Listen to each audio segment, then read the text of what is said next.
Okay, we're here. No such thing as minor one. We got the opposition here who believes in minor one. Yeah, baby. What up, Eric? The jazz police is here. Wee woo, wee woo. This guy's hilarious. So what's up, man? Nothing much, man. I'm here. Thanks for having me. I love the back and forth, dude. You're cracking me up.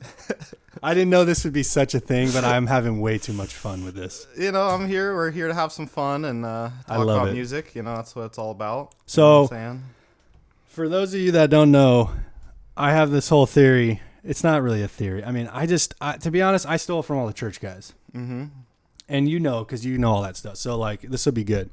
But it's not that I don't. Let's clarify it here. It's not that I don't hear, the usual minor one or 2/5 to minor one, whatever.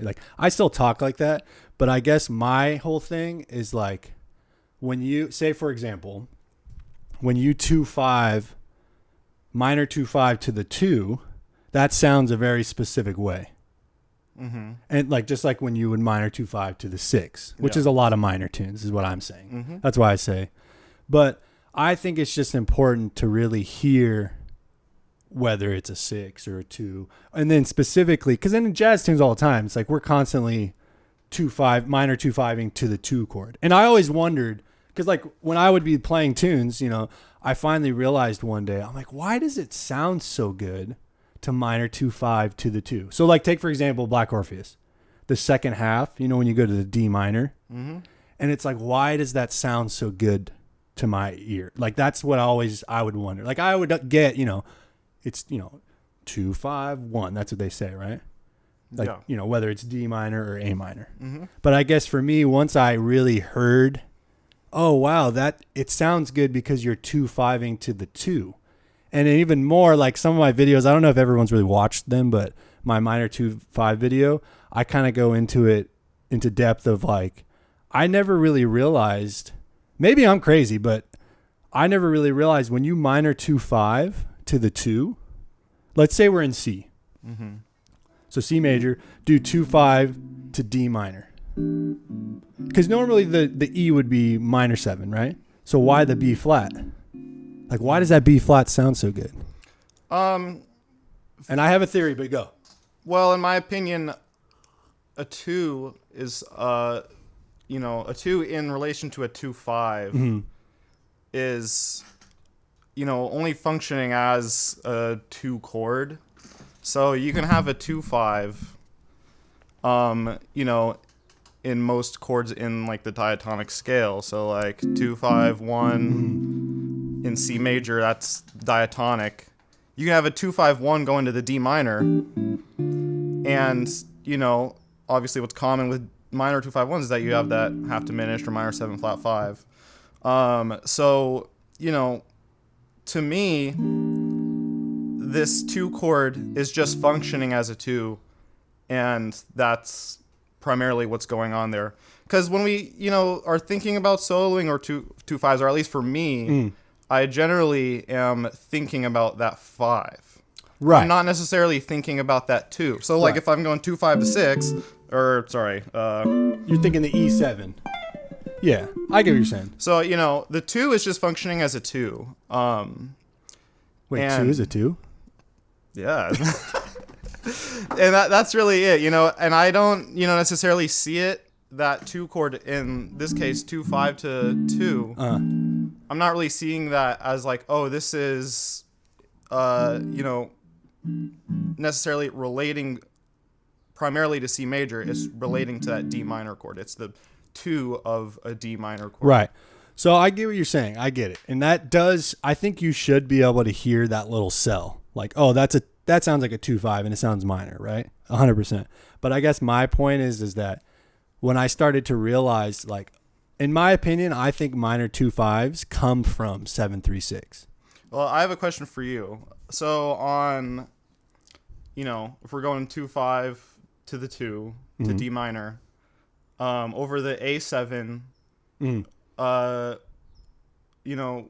often we'll play, a B flat, right. Flat 9. Yep. Where does the flat 9 come from? Okay, ready? So this is what I think. whenever you minor 2/5 to the 2. Okay, let's start from the beginning. I think minor 2/5s come from 7, 3, 6. Because you always say, what do you play over the minor 2 when you play 2/5 or like 2/5 1 minor 2/5? You play what mode?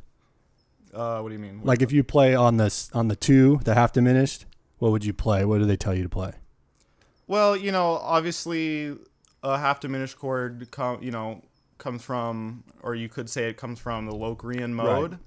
Right. But for me, I don't know. I've never necessarily thought in Locrian. And again, when I'm thinking about a 2/5, you think from the 5. I'm thinking from 5, or I'm primarily thinking about chord tones. So like I'm just highlighting the chord tones of the minor 7/5 or half diminished. Right. Because it doesn't really, for me, I don't like to think about modes in terms of, like when it comes to diatonic harmony that much, especially a 2 chord, because it happens, generally pretty fast, either a bar or 2 beats. Right.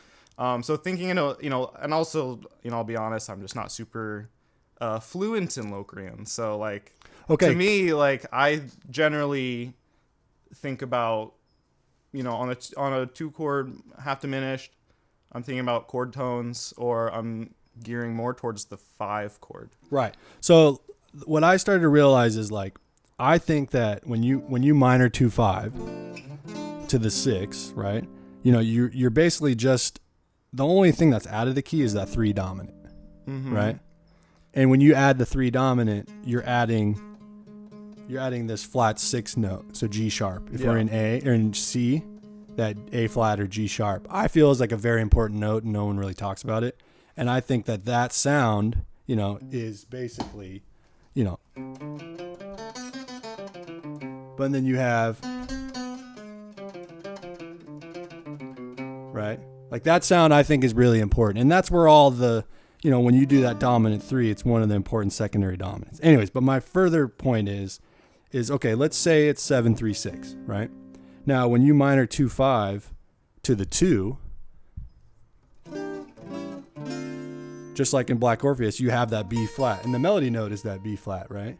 And I always wonder, like, why does that sound so good? And then I realized, well, that's just 7, 3, 6 in F, and F's just the 4. And you're just borrowing from the 4 chord. Just like if you were to make C7 or C major C7, that wants to go to F, right? Mm-hmm. Yeah, because you add F that has B flat. A B flat. Right. To me, that approach seems a little more, a little less straightforward, because I don't know, I generally like to think in one key or key center. And this is something I want to kind of get into a little bit, but here, bring this closer, because this, just make sure you're talking kind of into it. Oh, talking into it. See, like it's much louder when you do it. Okay. Oh, you got the headphones on. That way they can hear you, because you sound a little further back. I feel like it makes more sense to think about one key at a time, because songs generally are in one key, unless we're talking like, polytonal or something. I think that though, like some of the coolest songs borrow certain notes from certain keys. Yes, exactly. And that, my point still stands. We're just kind of borrowing from another key, so we're temporarily changing keys and then going back to the original home key. To me, that is more straightforward, and there's a lot more depth to that. So then how do you explain, if you, like in Black Orpheus, if we're in A minor, the whole tune's basically around that. And then when you go to that second half, right? Like how do you hear that? Well, just like a separate 2/5? Like I said before, the 2 is just functioning as a 2. That's what it's functioning as. So it doesn't have any other role in the harmony, because directly after that is a 5.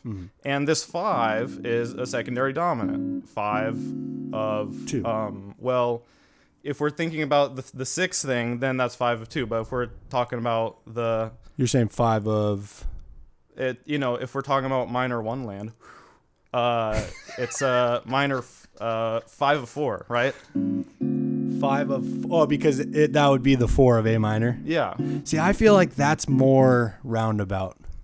To me, it's more straightforward because we have the same kind of movements in major. Like in, major, we could have a 5 of 4. Right. Or if we're in C minor. But right there though, when you do 5 of, either way, when you do 5 of 4, you're basically adding that B flat note. So what would you say that's borrowing from? Because to me, I hear like that sounds like, oh, you're just going to the 4. You're borrowing from the 4 key. Yeah, to me that, to me that seems more complicated because you have to think about other keys while you're in one key. I think of this as, a dominant chord functioning to the 4 chord because, it all it has to do with context. The 5 chord goes somewhere, so it has a certain function. Like if I was going to something like that, right? But that's going to 3, then it's functioning as a substitute dominant, right? But to me, I hear that just as C, B, 7, A minor. Is that what you did? E minor. E minor. Yeah.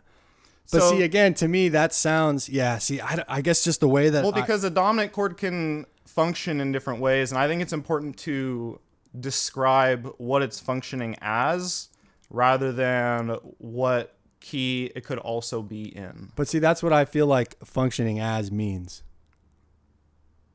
I have to disagree with that. But I want to get into something. I want to ask you because I don't think dominant chords are always 5 chords. That's the big misconception, I think.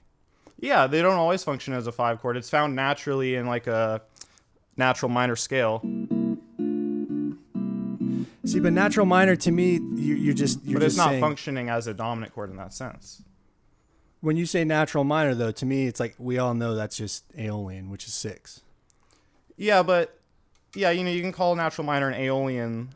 They have the same notes, but the minor key, and this is kind of what I want to get into. Is the minor key is not just Aeolian, but I want to ask you this. To you, what defines a key? Well, I think the overall key center, and for us, we mostly like major scale sounds, right? It's like that harmony is ingrained in us, right? Mm-hmm. So in my opinion, the most basic, tunes that we like Take the A Train is in a major key. And all these songs do very common movements. And the most common movements are going to the 6 and going to the 4 and going to the 5. Those are the most common movements. So that's why it sounds good when you minor 2-5 to the 2, because you're borrowing from the 4 key. And then when you minor 2-5 to the 3, you're borrowing from the 5 key. Yeah, okay, before we keep going down that route, like what defines these things we call keys? Well, it's the way that it resolves at the end of the song, but sometimes it doesn't always even resolve to the 1. I mean, most of the songs do, like when you end a song, and then, 1 chord, whatever. But not all the time. Sometimes you're playing from the 6, like minor tunes, right? And then, and then you have songs that are just kind of in between the cracks, like they don't really follow functional harmony, but that's a whole nother thing. Yeah, that's a whole other thing. We're kind of in the realm of the functional harmony. Right. To me, what defines a key is, there has to be some kind of center. I think about it as like a center of gravity. Yeah. Where the song revolves around this one, home note, or, home chord. You could look at it in a couple different ways. I would agree. So you would agree with that? Yes, but okay. I disagree because I already know where you're going. Like you say that when it revolves around a certain minor sound, that's minor 1. But to me, that's not specific enough. You have to hear it as either 6, 2, or 3. Well, yeah, just because like a song like starts on minor or is mostly in minor doesn't necessarily classify it as minor. Like you're talking about I Will Bless the Lord yesterday. Oh, right. And I agree with you on that. That's a 6 because at the end of the song, they do that. They go to the... They go back, yeah. Dun, dun, dun, right. And then they end on the major and they resolve it. Yeah. So that kind of, to me, changes how I hear the E minor. Fair enough. Okay. We're in the getting beginning. somewhere. Okay. And another one I agree with is All the Things You Are. You know, it starts on the 6 because at the end, Right. then it resolves and that then it major goes chord. back though. So, Okay, yeah. what's a minor 1 song then to you? You know, we'll get into that stuff. I kind of want to just like let Go. you know on some of the ones I agree with Okay, go. before the ones I disagree with. All right. So All the Things You Are, I agree with. You know, we start on that 6, we go 2, 5, 1. Right. You know, there's the 1. Right. Happens pretty shortly after, I guess. Okay. I'm trying to think of another one. You know, because you know all songs are unique, and there's a lot of different ways we can manipulate a key, and so there's plenty of songs that start in on the 6 or in the 6 realm and end on the 1, and that ending on the 1 to me signifies that is the key. Okay, what about this song? What about You Don't Know What Love Is? I'm not too familiar with the chords. You have to. Okay, like I mean,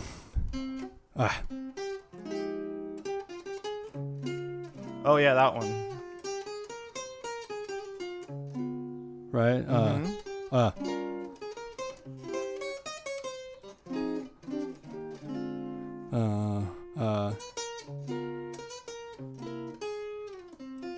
And then the bridge. I hear that just as going. So this guitar is out of tune, but I hear that as going to major 1. So to me, that whole song is in A flat major. See, I would have to disagree with that. Because to me, and one tune I really want to get into after this is Summertime, because Summertime is a similar thing. Ooh, yeah. So because the tune kind of goes to that major area in like the bridge or in the middle of the song. Because it resolves on minor. You're right. Yeah, because it starts and ends on minor. It revolves around minor. The melody, Right. whatever, it kind of revolves around that F note, that root note.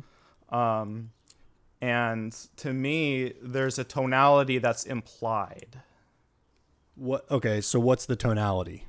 The tonality is F minor because all of the chords, especially on the A section, minor tunes can divert to its kind of, relative major, key on a bridge, so to speak, or in Summertime it happens, on the last 4 bars. But that doesn't mean that is the home key there. If anything, it proves the opposite because it only goes there for a short amount of time and it doesn't feel resolved at that moment. Right. I just think that's the harmonic phrasing of it makes you hear it really from the 6 or your 1, whatever. But I guess for me, it's like, okay, let's say like to me, I hear that minor as the 1, and then I hear that A flat, as that flat 3. It's kind of that's weird to me. Yeah. role. See, the flat 3 dominant or flat 3 major is what you're saying. See, that's what Summertime would be then, right? Yeah. So let's jump to Summertime. And I kind of, I want to get into the other scales that represent minor, because to me, minor, it's much more complex than major. And I would say it is harder to understand, but there's so much depth to it that I think is so good to know and understand. So on Summertime, like because you need the F though. What do you mean? You need the F note. You're playing Summertime 6, ba da da da da da da da do da da. You have to play D minor. And you need the F. Yeah. And then when you do the 2-5 to the A minor or 7-3-6, you need the F again. So it's like, to me, that just screams A Aeolian, just 6 chord of C. Yeah, but check this out. You ever heard the intro to Summertime? What is it? Yeah, so you're doing, okay, so I already can tell. You're literally playing an F sharp in there, and you're playing it on the A and the B. And I'm also playing a G sharp. Oh, right there, yeah, because you're playing a B6. Right. Okay, so this is where I think that you have to be able, you're right, minor is much more layered. Yeah, and I think that you have to be able to hear the difference between 6 and 2, which is what you're doing. You're implying 2 different sounds. That's what's interesting about minor. Well, I see this as implying that a melodic minor. Right. So you're saying like a melodic minor in the sense that you have F sharps though. F sharp and G sharp. Right. So So you're saying jazz melodic minor, essentially, like the true melodic minor.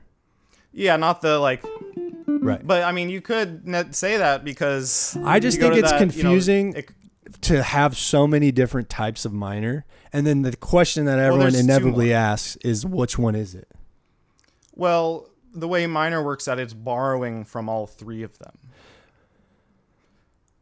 Okay. Because I mean, yeah, I get what you're saying. Trust me. Yeah, because in an Aeolian you have a 5 minor, so obviously. So what happens when you make it dominant? Leading tone resolution. The dominant chord, we get that from harmonic minor, hence the name harmonic, harmony. So that was created in order to create that leading tone sound going from G sharp to A. And funny enough, check this out. I don't know if you ever checked out any like really old lesson books, like from the 50s or theory books. A lot of those books, like Johnny Smith, for example, he has a guitar book. Okay. And it has scales in it, a bunch of different scale patterns. And so he'll do C major, and then for the relative minor scale, he'll use harmonic minor. So A harmonic minor, you're saying? Yeah, instead of Aeolian. So, there was a tendency back in the day to emphasize that harmonic minor as the relative minor because of how common we go 5 dominant to 1 minor. Right. And then at some point, it kind of changed to that Aeolian sound. At least just how I see it. Yeah, because I've checked out books and they have that, I mean, I think you're totally right. Like, you need to play all those notes. I guess just my thing is that, like, instead of having 3-4 different minor scales, it's like, I think that G sharp, that is one of the more important notes. Like, I have a whole YouTube video on flat 6 is the other blue note. That's what I call it. And yeah, so, I mean, the other way to look at it is, from the chord or the chord tone. And this note is a leading tone to A, going back to A. Right. So, that's the other way to look at it. And that's the reason why harmonic minor was introduced, was to create that movement. I think that just comes from the E7. But where does E7 come from, though? It's from C. You're in C major. You just make it a secondary dominant. It's what do you mean you just make it? It's just like if you're in C. Think about some churchy stuff, and then they do. It's like that. It's just blues. Because you're essentially implying, because you could do, right, 3, 6, 2, 5, 1.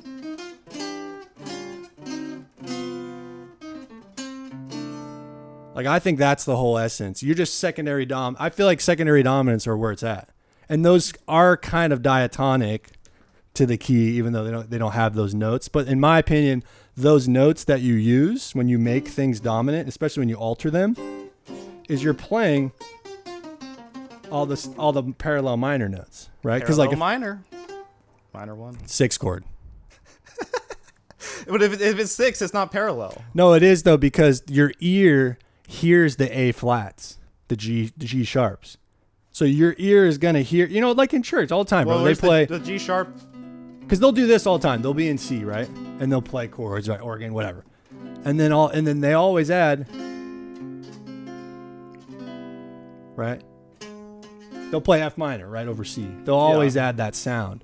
And even though they're exploring all the major harmony, and they'll explore the same parallel harmony as if they're in E flat major, which is 6 chord C. Mm-hmm. And then, but that's not to say you can't play, an A like a C minor 6, right? Because that sounds great to us, And in my opinion, you're borrowing that from the Dorian key, which is, if you're in A minor, right, 6 chord, but I play A6, I'm playing F sharps, right? Well, F sharps comes from the 5 chord G. So if I end, summertime on a minor major 7, where does that come from? I think that's the same note that I'm saying. It just sounds good to us. It's from the 6, but we're just implying, that sound. But I don't understand. You're saying it sounds good, and I agree it sounds good. Right. But where does that come from? It's got to come from somewhere. I think that just comes from, it's 6 chord, and you imply those kinds of sounds over it. right? Because we're playing, like that's like ask, why does the E7 sound good? Like that's the same thing. It's like, you're like, well, you play melodic minor, you play the G sharp. It's like, well, where does that come from? That comes from melodic minor. Yeah, but why though? Well, because it's built in the scale, and when you stack those chords up on the 5 chord, you get a dominant chord. Right. Okay. Yes. So to me, that seems very clear. Yeah. I just don't think that's. I mean, I get what you're saying. I just don't think that that's an easy way of explaining minor and being like very specific of where you are. Okay. Because whenever it's a 6 chord, we always hear that leading tone. In my opinion, that G sharp. I guess my answer to that would be, I think it comes from C harmonic major. Which is the whole idea to me is blues. It's major 1, minor 1, or 6 chord. Did you say minor 1? Yeah. But that's what I'm saying, but specifically, that's the thing is like, I talk in terms of like, hey, it's 2-5 to 1, whatever, minor 2-5 to 1, whatever. It's like, yeah, we talk like that, but I think there's another layer deeper where you have to hear and realize, oh, it sounds like 6, because when we do that kind of stuff, and then if I'm in the whole essence to me,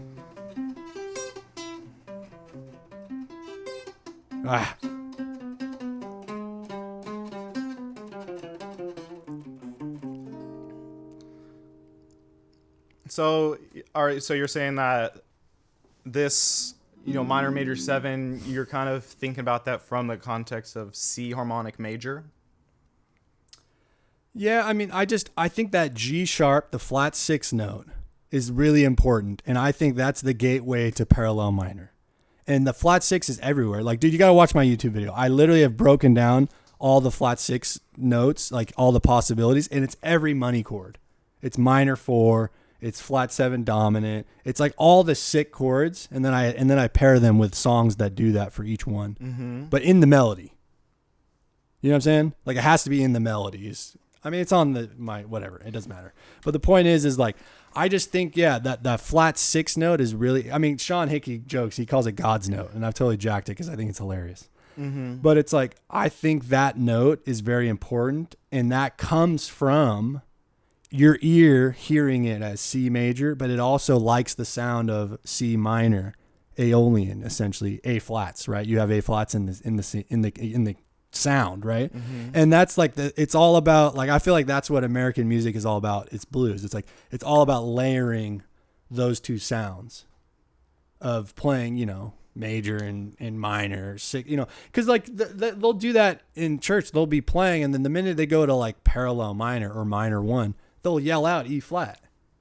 Yeah. Right. So let's get into that. Well, I'll answer a couple of those things, and then I want to get into the gospel stuff. Okay. Because to me, the gospel stuff is very interesting.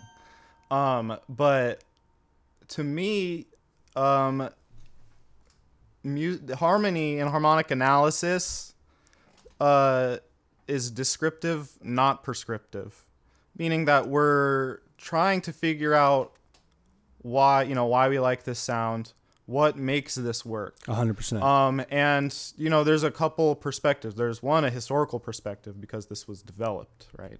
This didn't just kind of pop out and go, right. Oh, why? This is cool. There's a historical development of these kind of things that has, morphed and changed a little bit over time in terms of what our tendencies are to use. And to me, thinking about, A minor major 7, thinking about that chord, and I'm adding the 6 in there too. It's a very common thing. Yeah. To me, it makes sense to draw melodic minor from that, because it's got 2 of the notes that make melodic minor, that's which is totally that natural melodic 6 minor, yeah. and that natural 7. And then, yeah, and melodic minor and harmonic minor gives us that leading tone. Right. The melodic minor was kind of created for a more melodic purposes. I just don't think they were thinking like, oh, we have to make a scale that does that. I think they just played E7 and they're like, oh, that goes to that 6 chord really well. I disagree with that. I think you think they sat down did that and they because were like, they wanted to generate that dominant function in a minor key. That was why harmonic minor, hence the name harmonic, harmony, was created. So check this out though. You know this one? Oh yeah, what is that? Yeah, what is that? That's Bach, baby. Okay, go. So what are you saying? He goes, we're in E minor, Okay. natural 7, and then we walk up melodic minor, and then we go down that, so- Aeolian. So it's, combining both. 100%. Another example. But what does that More mean, though? I don't contemporary. understand. What does that have anything to do? What does that mean? It's, it's combining Aeolian and, 100%. melodic I'm not minor saying you shouldn't do tonalities. that. I'm not saying you shouldn't do that. Another 100% you should do that. But my point is But that are you saying that's from the 6? no. What do you mean? Like that stuff? Yeah, that's from E minors to 6. I guarantee you the key signature of that song, because Bach would have written it out, would be in G major. So What is the name of that leads you- song? Because I want to find sheet music. I forget the title. It's Okay. like Bach something, I'll find it. Opus 30 something number. I Whatever. guarantee you that's going to be in G. What leads you to that conclusion? Because I can just hear it. The minute you started playing it, I can tell, oh, that's E minor, whatever minor. so your first thing you go to is the minor, right? Well, yeah, I just hear that is in minor, and then I hear ba da da da da da. You play the major 7, right? And then you play down. You can tell 7, flat 6, 5. I mean, I learned that from Afro-Cuban music. Like, in my opinion, if you want to learn how to play over minor, you play Afro-Cuban music, because they do, all the great soloists do exactly what you're saying, which is, go up harmonic or melodic, come down, blah, blah, blah. They always say that. But I feel like they never tell you why, though. Mm-hmm. Because, like, I didn't learn that. I didn't really learn how to do that until I learned a Yomotoro solo on Quattro. And, like, he's playing, like, it's basically Bach. It's basically that shit. And then he plays it perfectly. But they're playing over, like African music is like what you guys would call 5-1, 5-1. And like I was talking to Ricky about this. He texted me. And I was like, look, man, I still hear that as 6. Not to say that you can't imply, major 7 over it. Put the F sharp in there if it's A minor, right? You're implying those sounds. And it's all about those layering. I agree. So if you consider that like minor major 7 chord from the 6, then would the 1 be? Are you thinking 1 as like Ionian or Lydian augmented? I just hear Because it that's as the natural chord that comes into that scale is let's see, in A melodic minor you've got Lydian augmented. right. I see. You're talking about the modes of I get what you're saying. But I mean, I don't think that hard about it. I think that like my ear, it's all about just we like the layering of those sounds, and it's like I just think that it's And from the I agree position with of that. 6. I think that position of 6 is not descriptive, and it's also incorrect because 6 implies Aeolian. We're not talking about entirely Aeolian. Right, but just because you're playing over Aeolian doesn't mean I can't end a song on, like if it's like Summertime. That doesn't mean I can't end the song like I did in the video where I ended the song and I played A minor 6. Mm-hmm. And I played an F sharp. Mm-hmm. It's like, I'm not saying you have to stick to what leads Aeolian. you to that chord. Why? My ear, it just sounds good. Yeah, I agree. It sounds good. I like to use it too. Right. When I'm playing, I'm not thinking about melodic minor, blah blah Right, blah. yeah. I'm not thinking about all this stuff. I'm just playing. Right. But if we want to sit down and go, okay, why do I like that? I To think me, it's the 'cause- simplest answer is go, melodic minor. Yeah, I don't know. What would you play over that? Like, what would you Over like what? soloing over that minor major 7? I mean, I would hear melodic minor because that's what it sounds like. to me. Exactly. Yeah. So that's what you would use. So why would you But what think I'm about saying, anything but what else? I'm saying is that melodic minor is from the perspective of 6. You're just implying different sounds over it. That's why minor is so complicated, like you said, because you can either play Aeolian, you can play melodic minor sound, you can play natural minor sound. Yeah, but if you're implying that it's from the 6, then the 1 would have to be augmented. No, I don't really think of it like Because that. then the G sharp isn't related to that 1 chord. I'm telling you, I think it comes from the whole blues perspective where that G sharp, the A flat, sounds nice to us because it's layering C minor or C major and C minor 6 chord. of E flat. That's why there's A flats in it. Wait. The A. Okay, wait. Sorry. Basically, no, it's all right. So you're saying that the blues I think the is blues the reason that G sharp going to A sounds good we're layering C minor or E flat. I think our ear just likes, right? If I need to get a different guitar, our ear just likes this sound, and then, you know, because then it's like, well, why does this sound good?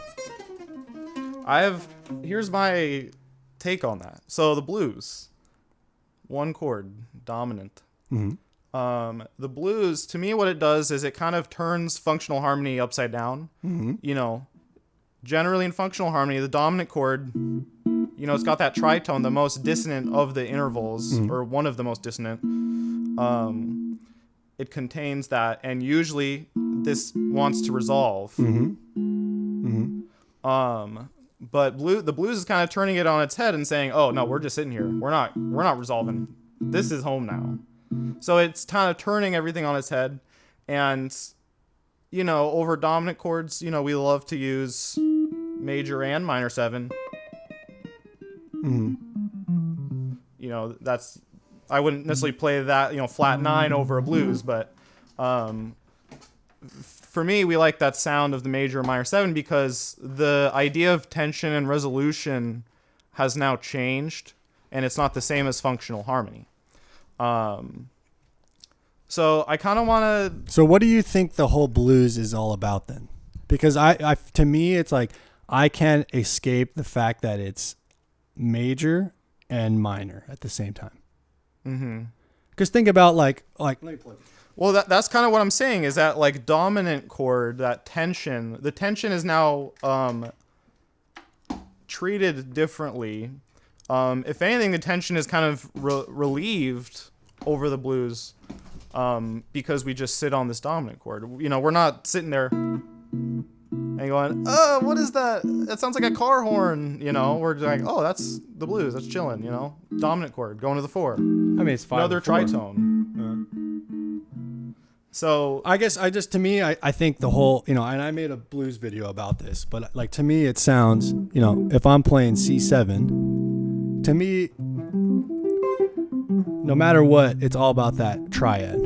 And, you know, again, this kind of goes back to the whole church sound where they'll be playing in C, but they'll.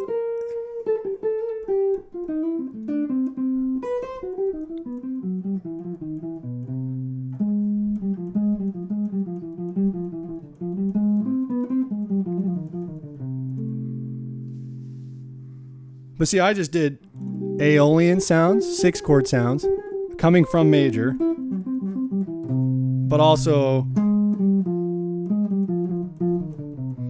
and then I even played a natural 6, so you have A in there. Okay, so you did C Aeolian, C melodic minor. I did C major, C major, C Aeolian, C melodic minor, and then I also did. Okay, so what do all of those scales have in common? The C. Correct. Okay. So my point is that your ear hears that sound. It's the blues sound. It's major and minor. Well, and your ear also hears that C as home, right? I hear it as you hear it as a home, but you have to be more specific that sounds like a 6 chord. Also, to me, I think there's one home. Yeah. See, I think we're never going to agree just purely off of words. It's like semantics at this point, because it does sound like home. Obviously, we get it. Yeah. We're talking about the idea of functional harmony, right? You know, I'm not talking about inner urge or something like that. Right. Yeah. Like, and the blues, while it, you know, diverts and kind of turns functional harmony over on its head, it still shares some similarities. For example, 1 being home, because it starts and ends on 1. Mm-hmm. You know, people will put a 5 chord at the end going back to 1. So that relationship is, to me, clear in the blues. Okay, what's a song that's in minor 1? In minor 1. Let's talk about, let's see. What do I want to start with? I have a quick little example just to explain the I don't want to get too deep into it. All right. But an example exemplifying the chords borrowing from different minor scales. So, House of the Rising Sun. Okay. Got A minor, C major, D major, and then F major right after that. So D major is naturally found in melodic minor. It's got that natural 6 in it.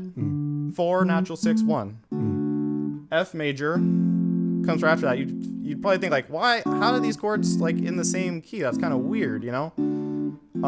But it's kind of a. You just made it dominant though. You just made it from D minor to D major. It's not necessarily It's not dominant at all. I mean, you're not playing because C. I'm not playing a C, and Yeah, it's but not that's resolving to G. It doesn't have to. F. It doesn't have to resolve to a G though. Like think about. Well, think yeah, about. but Think about. that's two things. There's no dominant 7, and it's not resolving down a fifth or. So whatever. you have anytime you play dominant, you have to resolve it. Well, no, not necessarily, but there's also no C in the Right, chord. but it doesn't mean that that's not. My ear hears that as the same chord. Like if I was to not hear, if I was just to hear it, I'll be, oh, he made that major, and it's like basically your secondary dominant. That's what my ear hears. Yeah.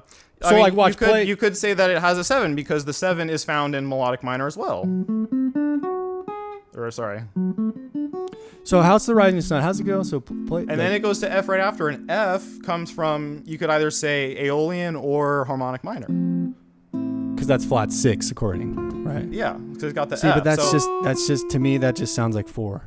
It sounds like we're playing at the 6 is A, F is 4, D is major. It's just dominant 2.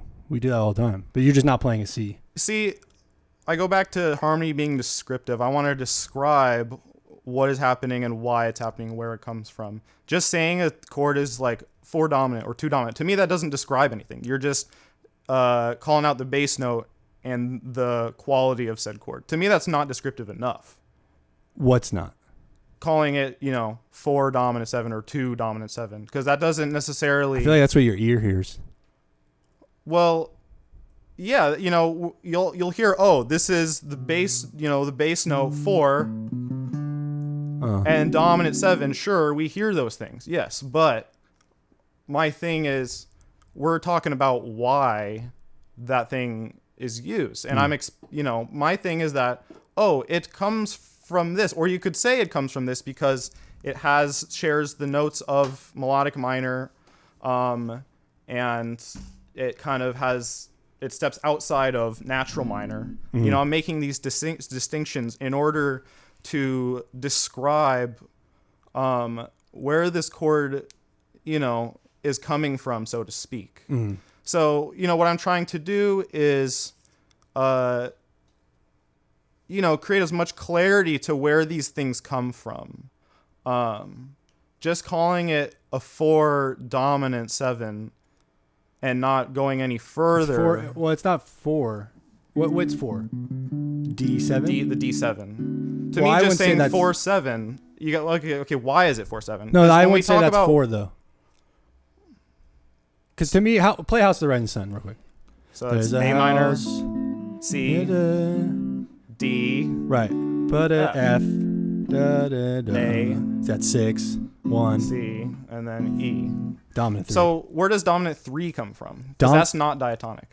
I think dominant 3 is diatonic. It's just that the G sharp's not in the key though. It's objectively not diatonic. I don't, because it has an outside note. But I don't agree. I think that this is where me and Kiefer were agreeing. He thinks that that's in the key. It is in the key. So this is what I want to get into, actually. Okay, go. So I think you're conflating key and key signature. Those are 2 different things. How? While a key signature, demonstrates, oh yeah, in the scale that is used in this key, we have, these notes are flatter, these notes are sharp. Mm.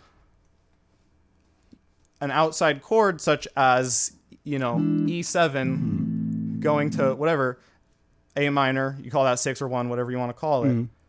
Even though that chord isn't diatonic, because it's not diatonic, because it has an outside note, G sharp. Okay. It's not diatonic, but that doesn't mean we're still not in A minor, 6, 1, whatever. just because this chord has an outside note doesn't mean we're not still in the key of A minor. But see, that's what I was saying for 3 dominant. See, I feel like all those secondary dominants are... I would classify a secondary dominant. I would, to be more descriptive, say this is 5 of 6 or 5-1, right? To me, that is more descriptive than saying. But that's what 2 dominant. That's what 3 dominant is 5 of 6. Exactly. So describing it as 5 of 6 or 5 of 1 to me is more descriptive than saying 3 dominant 7. Because when you say to me, 3, it's the same thing. When you say 3 dominant 7, and again, my goal is to be descriptive. Harmony theory is descriptive, not prescriptive. Yeah, but I think that 3 dominant means 5 of 6, and it's so much easier to say. And it's what your ear hears, because your ear's not going to be like, oh, that's 5 of 6. You're going to say, oh, that sounds like 3 dominant, and it's going to 6. See, I hear it as 5 of 6 because you have this bass note motion happening, because that's what makes a dominant chord function as a dominant chord, is resolving. But the thing is you would never play that as a true dominant 5 chord. And if you do, what do you mean by true dominant? What I'm saying is you would never play mixolydian over that. If it's going to A minor, well, that's where tensions come into play. Tensions come from. That's what I'm saying. You would play Fs. You would play Fs. You would play Bs. You would play Cs. Or harmonic minor. Yeah, I get what you're saying, dude. Trust me. I think we're going in circles a little bit, which is fine.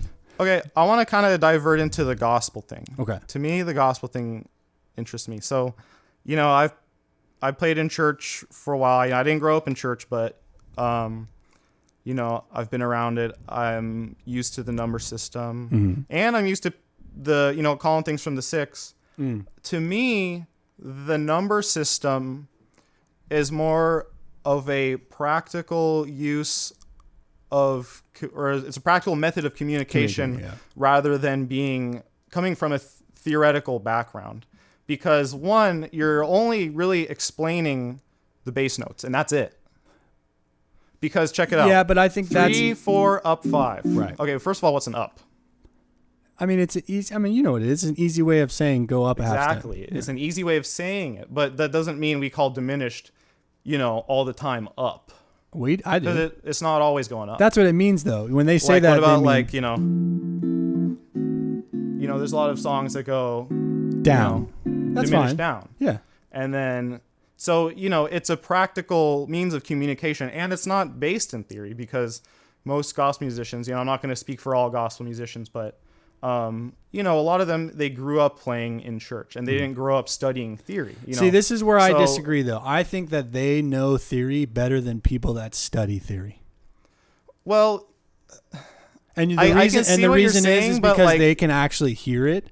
And yeah, maybe they don't have the words to describe it, but I feel like the words and all these fucking scales and shit get in the way. And it's like your ear hears it this way, in my opinion.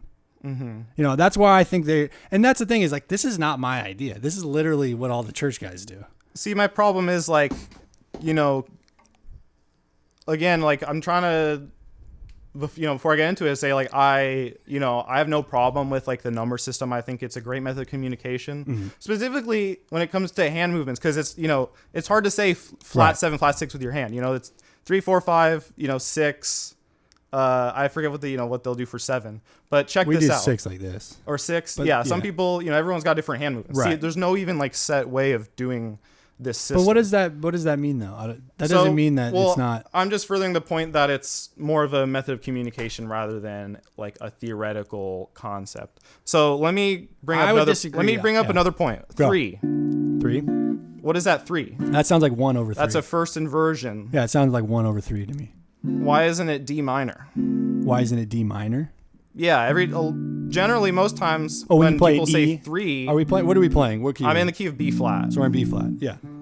Yeah, you play 1 over. Yeah, because this is the thing. So how do you make the distinction? Because this is the thing is that this is where you have to train your ear, and I know I'm preaching to the choir because I know you know this, but it's like that's where I feel like these guys know it better because they know that that's not D minor. You can hear it. It's not minor. It sounds like major 1 over 3.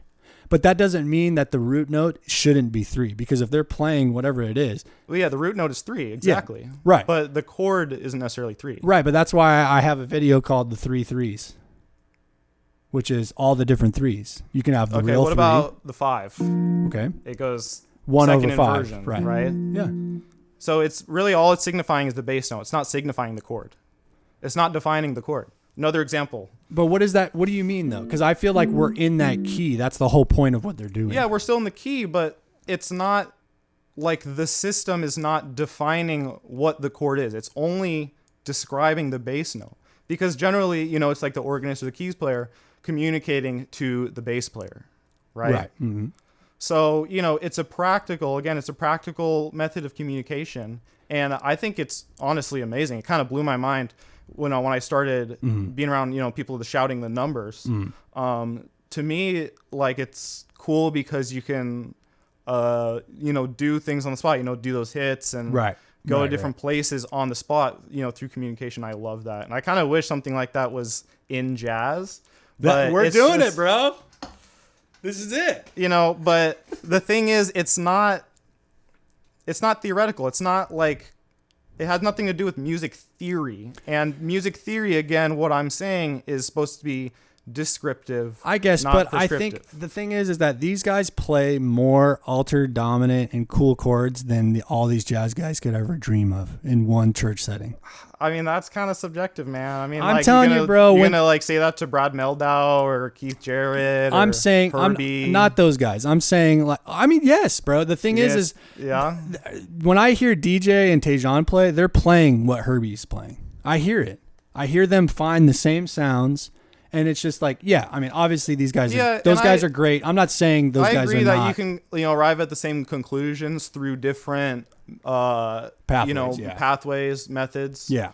But as an overall, system of theory, I don't believe that, the number system, so to speak, is descriptive enough to be an overarching theory. It definitely doesn't apply to jazz. It does not. In what way does it not apply? Well, because of minor tonality, and also I have found, I was doing some research and I've found certain gospel songs that one could argue are in minor keys. But like which ones? Glory to Glory, Fred Hammond, that was one of them. Okay, I think I know that. I love Fred Hammond. There's a Judith McAllister tune that I found. I forget the name of it. Yeah, I have a list. We can get into that. I should pull it up. Anyways, again, my main point is that this number system is only describing one thing. So the root note, you're saying. The root note. But I think that's where you have to. It's only describing the root note for context and ease's sake. Your ear your ear should be able to do the rest. Is my opinion. So, like, when we're playing something... Well, yeah, you should be able to hear these things, but, I don't understand why... So, how do you explain... So, my question then is this, is how do you explain something like, if we're doing that church thing, right? Right, what key are we in? C or B? What do you want? C. Let's do C. So, that walk-up we do all the time. But, and then they'll play, like I said earlier... Right, which is pure minor pentatonic, right? But they're in C major, and they'll play shout, 1 4 1 whatever 4, and then they'll keep going back to it. So to me, it's like that's blues. Like, how do you explain that? Because you're in major, you're doing 3 4 up 5. Let's say don't even worry about the chord qualities, whatever. But we're in major, but then they're ripping churchy blues lines, and then they play at the end of the phrase. They're playing 3 dominant, 6 dominant, 2 dominant, flat 9. They're altering all the dominant chords, what I call diatonic secondary dominance. So, 3, 2, or 6, 2, 3, whatever. 3, 6, 2, 5. You get what I'm saying? Get the numbers right, Louie. 3, 6, 2, 5, 1, right? But you're making them dominants, and by doing so, you imply the parallel minor, the 6 sound. That's what they're doing every time when they're playing. I just feel like when you're thinking about parallel minor, are you thinking from the root note of that scale?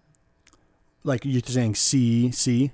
Yeah, I'm thinking C major. Okay. And then C minor, 6th chord of E flat. So you're thinking about it from the root of that minor scale. Why aren't you thinking about it from the 3? of that minor scale, which would be the 1. Wait. What? Well, if you're thinking about C minor, switching from C major to C minor, how come you're not thinking about that E flat as the root note? That's what I'm saying. It's 6 though. Your C minor is now behaving as a 6 also. That's the whole essence. I know. I'm saying if that is a 6, then how come you're not thinking about it from the context of E flat major? You're thinking about it from C minor. Am I wrong in saying that you're thinking about C minor? No, you're not. I know where you're leading me because you want me to say that sounds like the home, and I agree. But I'm saying specifically, it's 6 chord. Yeah, but why not think about it from the context of E flat major? Why do we go to C minor? Because it's that our ear likes it. That's what our humans like, that sound, which is it's blues. It's C major, C minor. So the thing I have a problem with is this, like, our ear likes it, because that's not explaining anything. But that's like explaining why does a sunset look nice? You could look at it from a couple different ways. You could say, the color tones are soothing, or like light oranges, yellows. It's not like, if it was like a blazing scarlet, that would be kind of like scary looking, right? Blue is calming. There's certain, there's color theory in art and things like that. We could look at it from that perspective. Some people might look at a sunset and like all they see is like despair. It's subjective. 100%. I get what you're saying. I just think overall, everyone's like, oh, wow, look at the sunset. It looks nice. Let's go watch the sunset.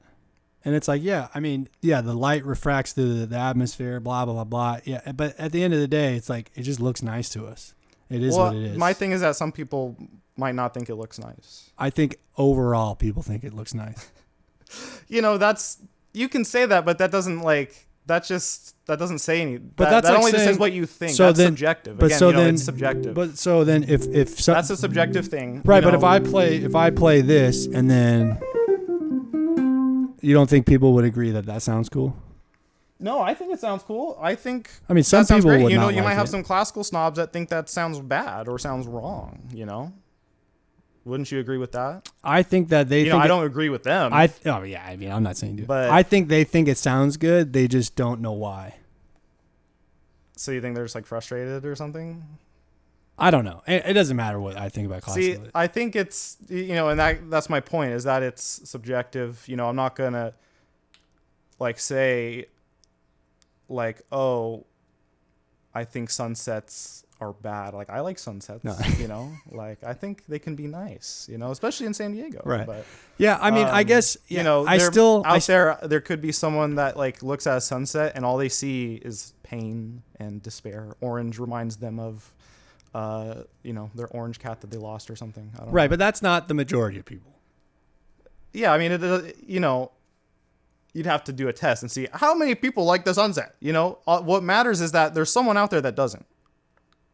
Okay. So that doesn't, going back to the blues, again, I don't think it's descriptive enough to just say, oh, our ear likes this. This sounds good because our ear likes it. So why does blues sound good? Why does it sound good? And I'll kind of repeat what I was saying before, is that, harmonically, we're switching function, we're kind of switching function around. So that dominant chord is acting as a tonic, even though we have this dissonant interval in the chord. Some people will hear this, go, oh, that's bad. I don't like that sound. It sounds like a car horn or something. Yeah, you're like European police. Right? But it's about context. So if I had I'm adding not only a bass note, but I'm also adding something else very important, which is feel and groove. Everything has to do with context. That's, I don't more disagree. Of a surface level explanation of that. But the dominant chord, because it's, naturally has that tension, but we're treating it as a tonic. The tension is kind of morphed in a way. So that allows us to play a minor third and a major third, but that also depends on context, because like play like a just C dominant chord like you're in a blues. That doesn't sound very good, Yeah, it does. right? Play it again. Play that chord again. You're playing. What about? What about? You know, that's not going to necessarily sound good because you're playing that. It's right next to it in the same octave, yeah. But so the thing is, context even matters in the blues too sometimes. Yeah, but you might land overall, on a note that, and I come across this in gospel a lot, where like, you know, they'll be on a minor chord, and I'll play like the 7, and then I'll be like, oh, this doesn't sound like it fits right now because of the context. Right. Because the context is just A minor, and adding that 7 doesn't at sound times good. Yeah, can add too much color. Right. So to me, context is important when we're discussing a lot of these concepts as well. I agree, but I think at the end of the day, what makes American music is the fact that you have both this, and this for that matter, in your voicing. And that's the essence of all. You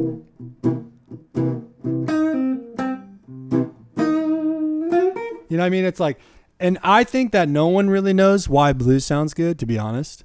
I don't think anyone knows. I don't think there's any way you would know. I think at the end of the day, it just does. And to me, it really, the only like conclusion I can come down with is that chord is for some reason resonates with humans. And I think it may be because it's in the overtone series. And I don't really know further beyond that. I don't really have the answer. I know why 2 + 2 is 4 because it's, 2 + 2 and then you add more to, and it's 4. But I don't know why it is that. It is. Yeah, and what I'm saying is that, like, I'm interested in the why of things. And when it comes to theory, that's what theory is describing. It's why. Right. Why I don't know. And also, when it comes to theory, music theory is kind of a shortened term. To me, the full term is, music theory of common practice, right? Which means this is the, what most people, these are the concepts that are commonly used in musical situations. Mm-hmm.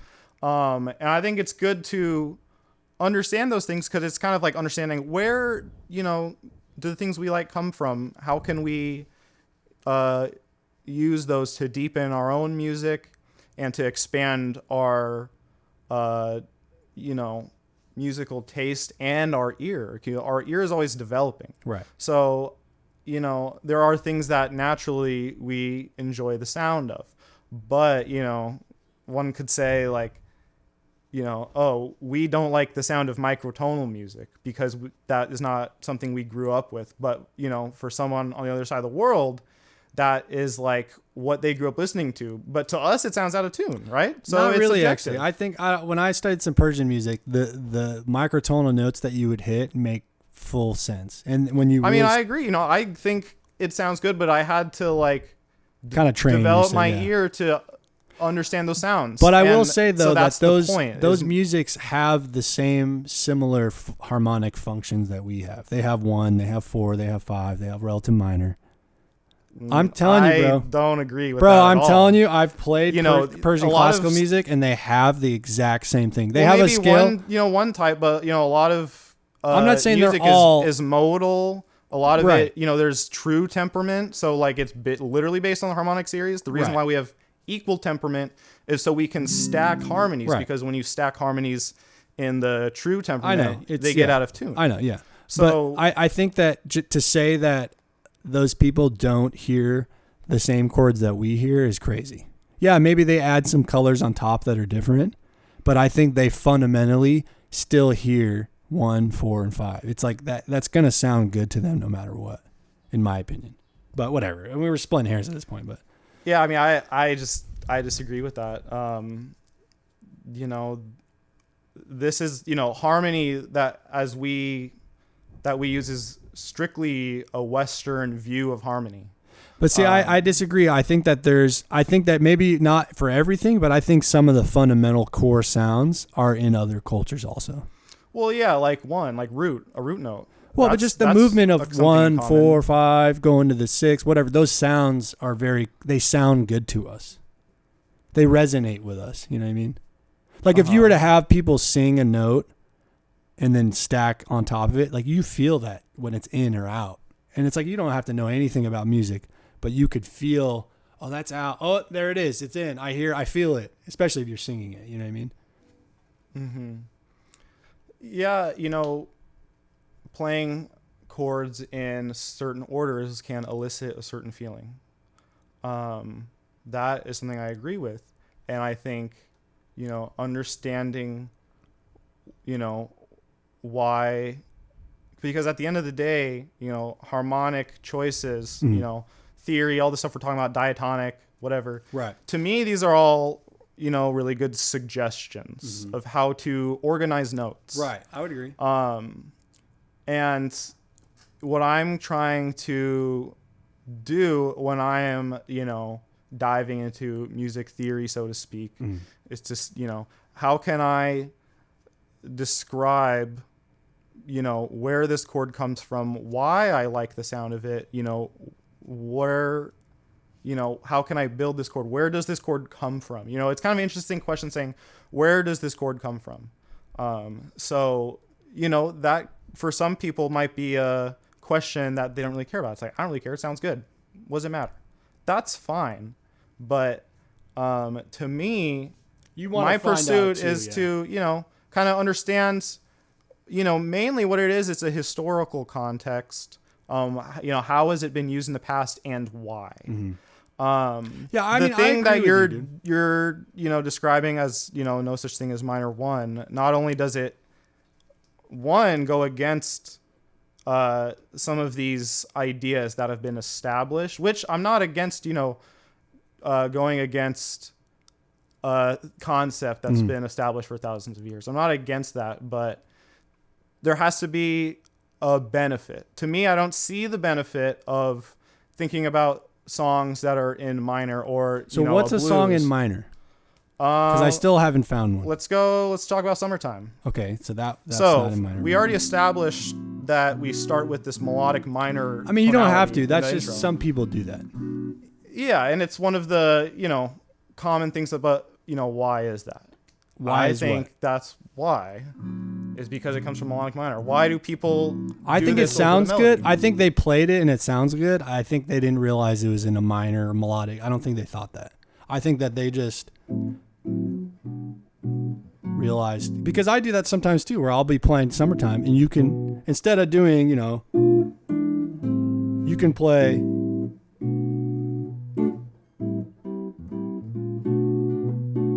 or like you're saying, right? I think it just sounds good because you're borrowing. If that's normally 6 and you make that 2, if A is 6 of C and then and then A is now a 2 chord, what is the 2 chord of? G major? Of G. And G is the what? Is the flat 7 of is the 5 of A C. minor? No, I'm saying it's the 5 of C is what I'm saying. I think, in my opinion, you could also think about it as flat 7 of A minor, or you think of G major 7. I'm saying that I think that we overcomplicate things, and I think that the reason we first learn about 1-4-5 is because those tonal centers and those harmonic movements are so strong, and furthermore, the circle of fifths. When you're in C and you borrow from the 4 key, you're just going one major scale away. You're inserting one extra note that's different.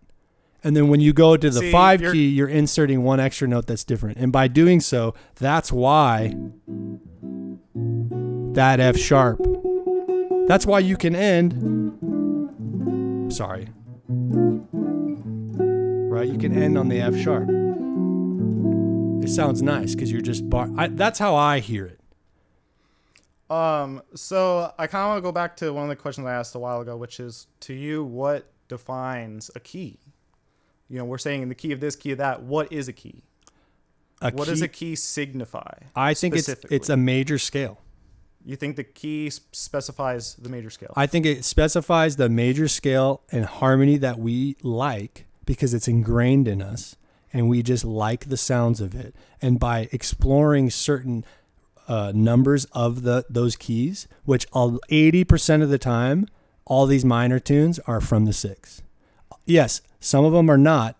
They're either from the 2 or the 3. But if you're saying that it's defining the major scale, then you're also saying that it does not define tonality.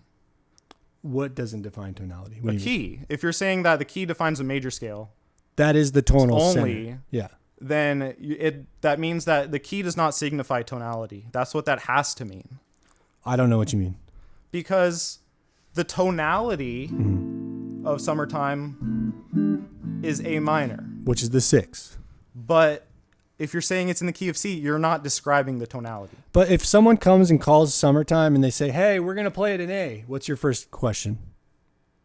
I assume they mean A minor because it's typically played in A minor. But that's not, that doesn't like... If a singer comes up and asks you if it's a minor tune and they don't say major or minor after they say a key, the first question you say is major or minor. And when you say that, your brain immediately thinks 6 chord or 1 chord. That's what I need to know.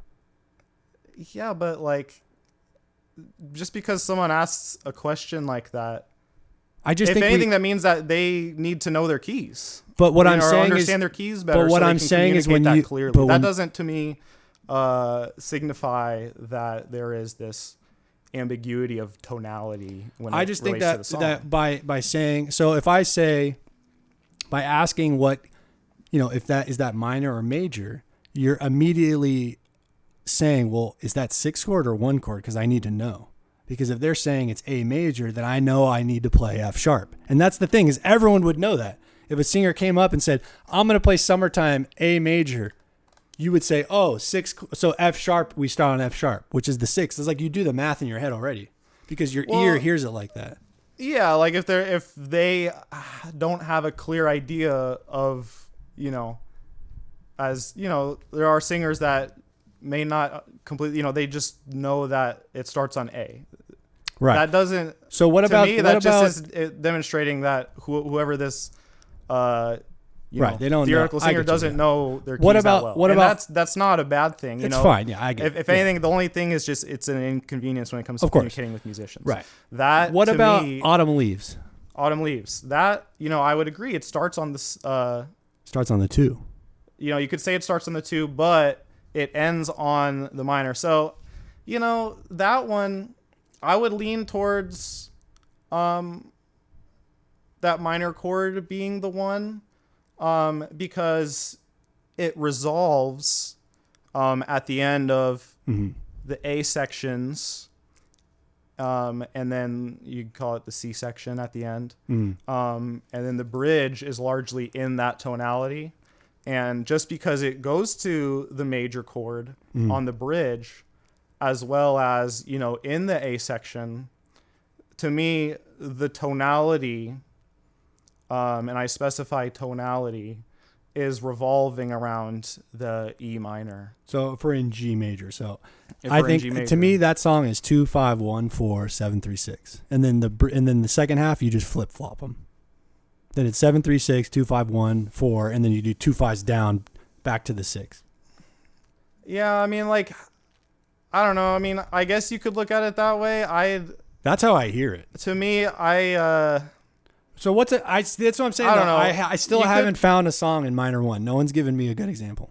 Because every time, I've given you a couple. I've given you House of the Rising Sun. But that's not, kind of demonstrated. But that's how from it the 6 borrows still. from melodic minor. I still hear you're that just 6. like you say. You I just don't think agree, that but I think that fine. I can make Let's sense go of to it. Mr. PC, because that one was Minor blues. interesting. Oh, I love it. Here we go. What makes a blues a blues? Well, you tell me. To me, a blues, like in its most. I mean, to me, a blues is major and then minor over it, but that's a major blues. I'm talking about a blues song, not like what you would play over a blues. I'm talking about what makes a blues, like a 12-bar blues, right. a 12-bar blues, as opposed to just being a song that has 12 bars. Right. Well, I think that it's by going 1 4 5, because that's what you're doing. You go 1 4 1 4, 5. I would say that it's even simpler. You could just say 1 4. To me, that sound, you could kind of isolate that, and that can define the blues because, the dominant chord, historically in the blues was introduced after the fact. Before, it was just, Right. Just like the first, yeah. But see, that's what I was saying. It goes to 1. 100%. It's like triads. It's like church. It's like church. So, in the very basic sense, you go 1, right, 4, right, back to 1 on the 7th bar. And then the turnaround, you could just do 4 over that. That is the most simplified. Okay, blues. that's fine. So the fundamental essence of the blues is this kind of 1 to 4 idea over a 12-bar progression. Would we agree on that? I mean, I guess, but I mean, you're kind of going to original blues, which I don't. I think you need and the then 5 in there. We can introduce the 5. You can say, Sure. 1, Okay. 4, and 5. Okay. So when you're describing a minor blues as 6, right? Starting on 6, then you go to 2 or whatever. Aren't you taking away that fundamental aspect of the blues? No. Because you're calling it from different numbers now. Now it's not the same. What do you mean it's not the same? Because it's not 1, 4. I mean, I don't really think it's not even. What's flat 6 and 5 have to do with it then? If you're saying minor blues is 1, we can minor get to that, 4. but if we're taking away this 1 to 4 idea, I just think I get that it sounds like 1 to 4. I get that in a minor blues. It should sound like that to you. It should sound like C minor, and then you go to F minor. That should sound like a 1 to 4 movement, but it sounds minor. 100% I agree. But I'm saying that the layer beneath that is that's actually 6 chord to the 2, and then that flats. I always wonder, why is it flat 6 dominant and then 5? Like why flat 6? It's a good question. You can look at it from a couple different perspectives. I see it as a, substitute dominant, sub 5 of 5. It gives us that blues note, which is pretty cool. Right. Functionally, it's going to the 5 chord, resolving down a half step, substitute dominant. You're saying that make sense? Yeah, you're saying like tritone sub. Yeah, it's a instead tritone of D sub. or something. Yeah. I mean, if I wanted to, I could throw that over a major blues if I wanted to. And we're in a specific context. 100%. I think that function remains the same no matter what. Yeah, I don't know, man. I remember practicing, learning tunes and playing gigs, and then one day I was like, holy hell, the minor blues is just from the 6. And then I realized, like, wow, why doesn't anyone explain it like that? It's so much easier. Well, I think the reason is because it's not descriptive enough of the tonality. Because, like in that Mr. PC video, you started your solo on... I did a major 7. Yeah, good job. I was wondering if anyone heard that. So I'm like, well, that's not in the Aeolian. And again, that key signature, Aeolian doesn't define minor. Right. But I'm not saying, I want to go on record as saying that just because you're playing in minor doesn't mean it has to only be Aeolian. Because obviously you can insert a 6 or a major 7 or a flat 6. All those sounds sound good over minor, because that's what we were saying earlier. That's what's hard about minor. It's like, but that's why I simplified it like this in my own mind, in my ear, because no one really explains minor right, in my opinion. There's so many different options, and it's like, oh, well, it could be this and that, and just think of this and this, and it's like, but it never makes sense. Like, they don't explain why the 2 is half diminished. Well, and I mean, that's kind of what I'm trying to do, though. And I think the 6 method, also doesn't explain these things. It fits because so many songs. If you're thinking like melodic minor, then it's like, oh, then E flat is augmented. So wait. But say again? C melodic minor. C melodic minor, okay. Gives us Lydian augmented. So are you saying that? Yeah, but see, I'm not sticking true. Like, I don't make these chords and stick to them. Like, I think that the major scale harmony is what we like. And yes, we're implying these different sounds over it. That's the whole point, though. Just like when you change keys on rhythm changes and you go to the 4 chord. Well, why do you go to the 4? Well, it's because it sounds good and it's only one note different. That's why we like 4 and 5. See, these explanations to me aren't descriptive. What do you mean? You're saying, oh, our ear likes this. And I'm like, okay, I agree. Our ear likes this. And why does it like? That's already been established. But why does it like it? Because it's only one note different. That's why. But what does the one note different mean? Like, how does that note relate to everything? You know, there's other further questions that arise when you say something like that. So why does a rhythm changes sound good when you go to the 4? It sounds good because you make the 1 dominant, which is introducing a different note, which is flat 7, right? If you go to F, if we're in C and you go C7, you're introducing B flat, which is now sounds like a C7 chord. It sounds like a dominant. It wants to, your ear, the voice leading takes you to the 4 chord. You're borrowing from the subdominant key. And I feel like all these songs constantly do that. That's what I'm realizing, because I have lists of songs that's why minor 2/5s going to the 2 sound nice. So I'm going to answer that question as well. So the question that you just answered is, why does it sound good when you go to the 4 chord over rhythm changes? Okay. And to me, it sounds good when you go to the 4 chord over rhythm changes because the 4 chord is diatonic. Okay. You know, that's pretty simple. Yeah, but the It's one a lot chord shorter of an answer. But the 1 chord dominant is not diatonic. Yeah, that's not diatonic. But we didn't get to that. We didn't, specify if this was dominant or not. It's not always dominant. Sometimes it's just major. And no, I'm saying that B flat going to E flat. Yeah, so explaining B flat dominant 7 going to the 4, now it's the dominant chord of the 4. Substitute dominant. 5 of 4. Right. Pretty simple. Yeah, I just think that it's like, why introduce those notes? It's like, we learn about 1-4-5 all the time, and it's like everyone talks about it, but it's like it's like that for a reason. You know, our ear fundamentally hears those harmonies, and they're very strong. And so that's why all these songs, like You Don't Know What Love Is, Summertime, Autumn Leaves, all these songs that I have lists of. And the other thing is that, like, not all the songs are from 6. So one example is Body and Soul. Yeah, it starts on the 2. The 2 because it resolves to D flat major. But the thing is, so there's this resolution happening, which is a fundamental part of functional harmony. Right, but if you're playing yeah, but if you're playing E, if you play Body and Soul, you best play F half diminished, B flat 7. Yeah, because it's functioning as a 2 of a minor chord.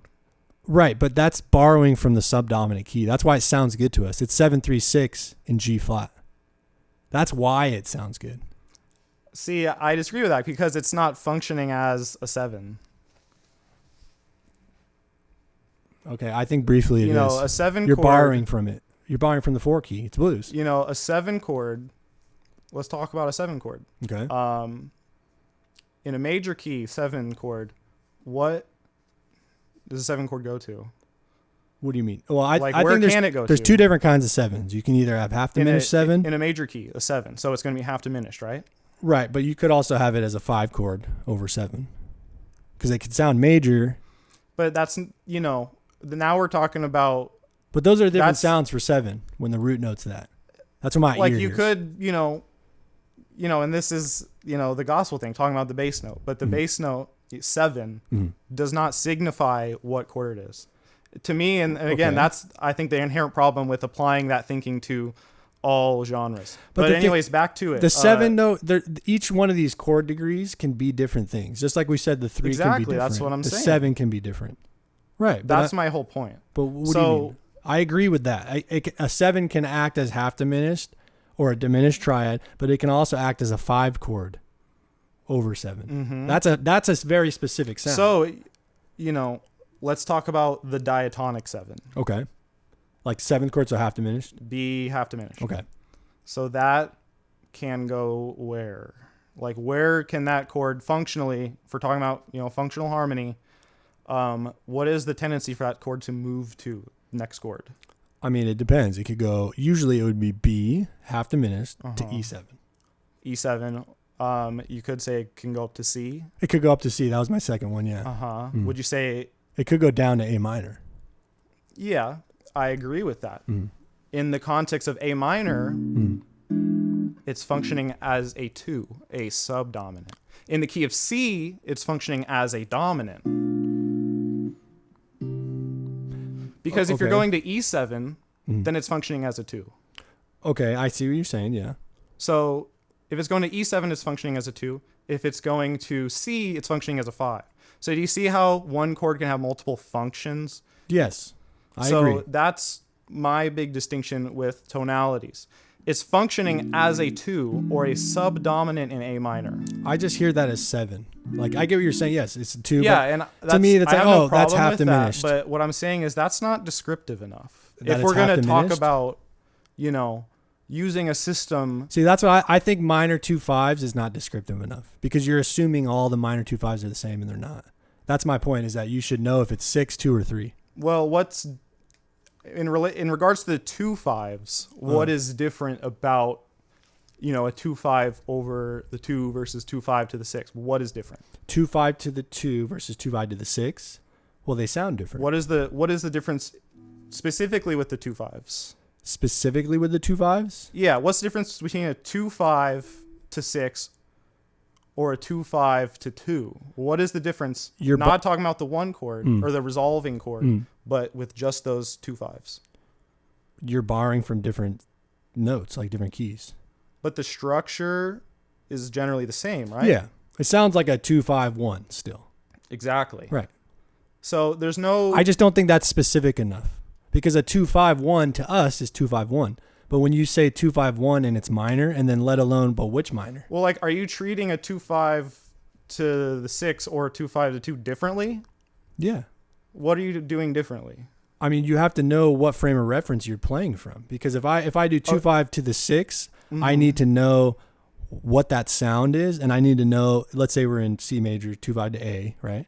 A minor. I need to know that G sharp's in there, and I need to know that you're playing Fs. Yeah, my thing is that the structure, meaning like tension notes and things like that, are generally the same. So like, let me frame it this way. Go. Key of C major, a 2/5 to the 6 would be A minor, B half diminished. Okay. Yeah. But what if I was in G major and I do... What's the difference? That's 2/5 to the 2, because contextually, What's whatever the difference song, between... that is the same. I could say that's a 2/5 in 2/5 to 6 in C major. I could say that's a 2/5 to 2 in G major. 100%. I could say that's Right. 2/5 to 3 in F major. Right. I get what you're saying. So to me, that structure is the same. And to me, that's easier because, C I minor get what you're 2/5-1s. saying. Dude, I get what you're saying 100%. I just think that there's a layer after that you need to be able to know contextually, like you're saying, based off the song, contextually, you would know how it's behaving. If I'm in Summertime, I hear that as 7/3-6. If I'm playing Black Orpheus in fourth up, so that let's say I do it a fourth up, so now it's flip flopped. That's like the second half, right? Then I need to know. That's the frame of reference. It's 2/5 to the 2. A minor's the 2 now. It's just it's more specific. If I'm doing a 2/5 to, like, I'm in the key of F major, and I do a 2/5 to A minor. Yeah. Are you gonna say sharp 4 to 7? You know what? No, you know what I say? I say 2/5 to the 3. 2/5. Yeah, minor 2/5 to the 3. To me, that makes more sense. Yeah. 2/5 to the 6. That's 2/5. Well, keep everything the same. 100%. 2/5 to 6. I talk like that all the time, but 2/5 to the 1. But that's not 2/5-1. That's 2/5 going to the 6. Well, that's the 2/5 of the chord. Right, but my point is that so the chord is 1 in context of the 2/5. No, it's 2/5. It's obviously not the context of the key in general. Yeah, I think we're arguing over words, but it's like I use that because yes, it's easier to say 2/5 to the 6, 2/5 to the 3, 2/5 to flat 3, 2/5 whatever the fuck you want, right? Obviously, yeah. Because the motion is the same. Right. But it's not a true 2/5-1. It's 7/3-6.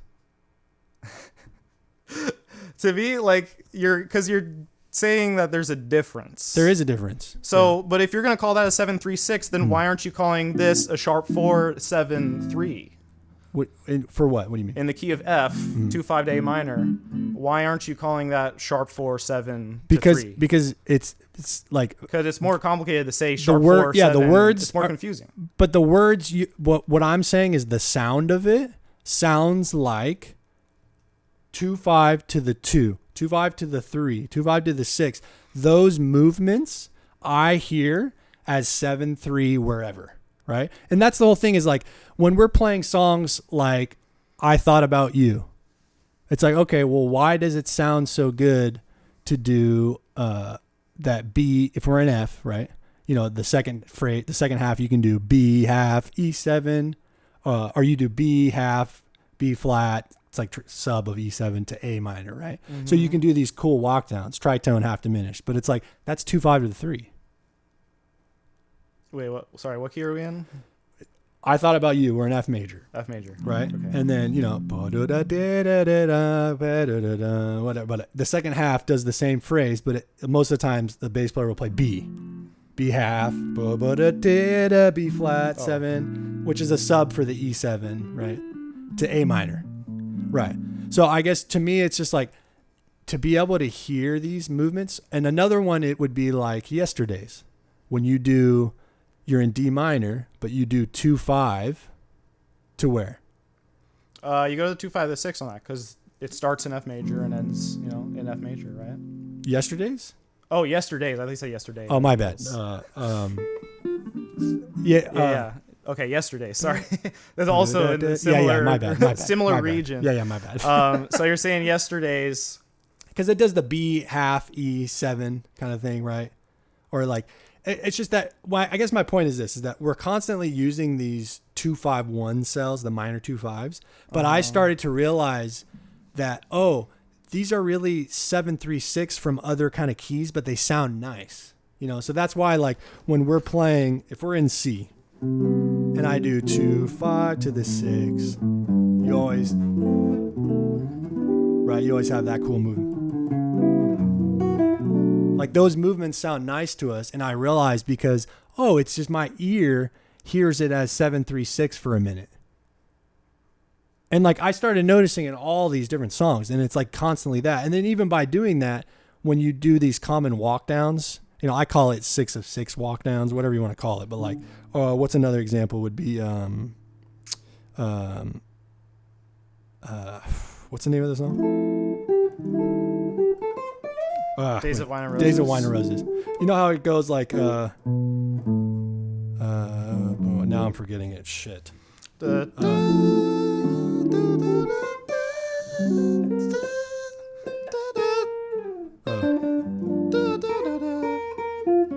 Minor 4.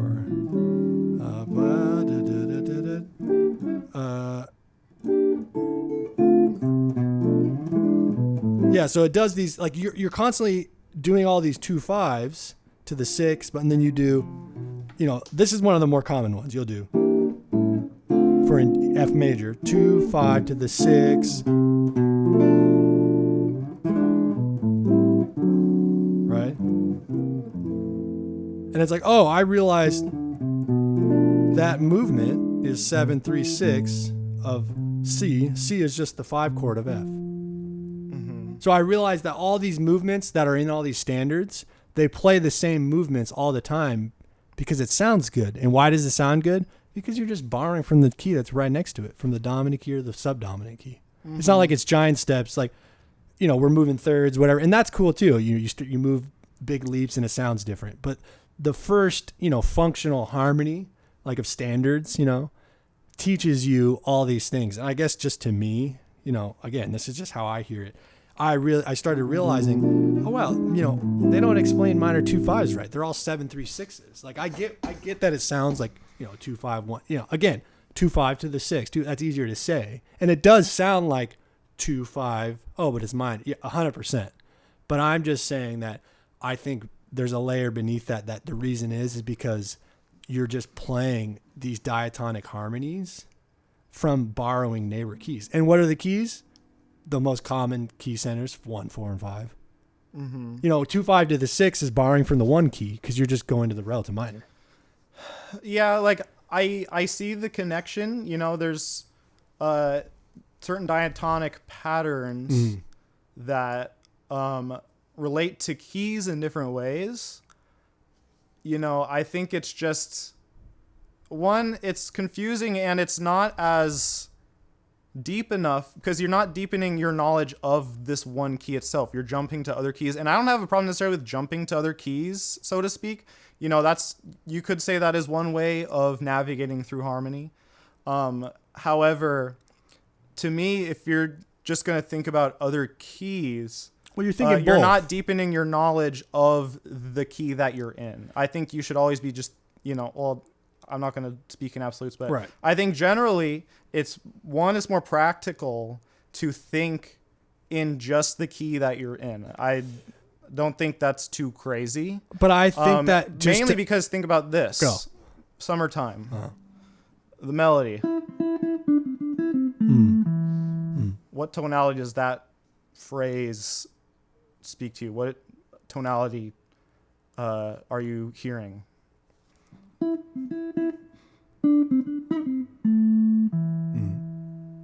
I mean, I hear A minor, 6th chord. Exactly. So if a singer comes up to you and says, "Oh, like, can we sing it in this key?" And they sing that, you're going to think what? I'm going to think that's the same key. So you're going to say what? What key is that specifically? I'm going to say that's C major, A minor, 6th chord. Starts on A minor. So, see, to me, it's like we're arguing the same thing, because to you, you're saying, oh, that's not specific enough. And because it's not the key of C major, it's the key of A minor. It's not, though. It's the 6th chord. See, and I'm arguing the same thing, that I don't think that's specific enough, because you're saying that's just a minor chord. But which one?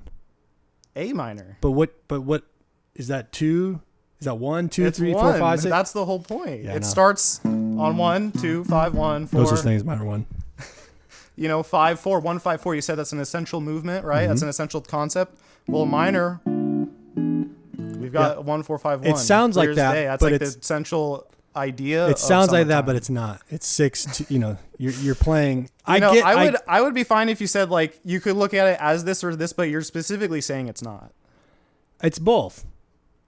But I think that is it not, or is it both? It's both, and I think you should hear both. I think you should be able to hear what you're saying, but I also think you should be able to hear it the way I'm saying. Well, but that's the problem that everyone's having, is that they think I don't know or don't hear it or something. It's crazy, because it's like that's all anyone explains is that, and it's like, guys, I get it. I get that sounds like 1, 4, 5, 1. I get it, but it's not a true 1, 4, 5, 1, because what 1, 4, 5 is when you do. Okay, so what is a tonic? Tonic's the 1.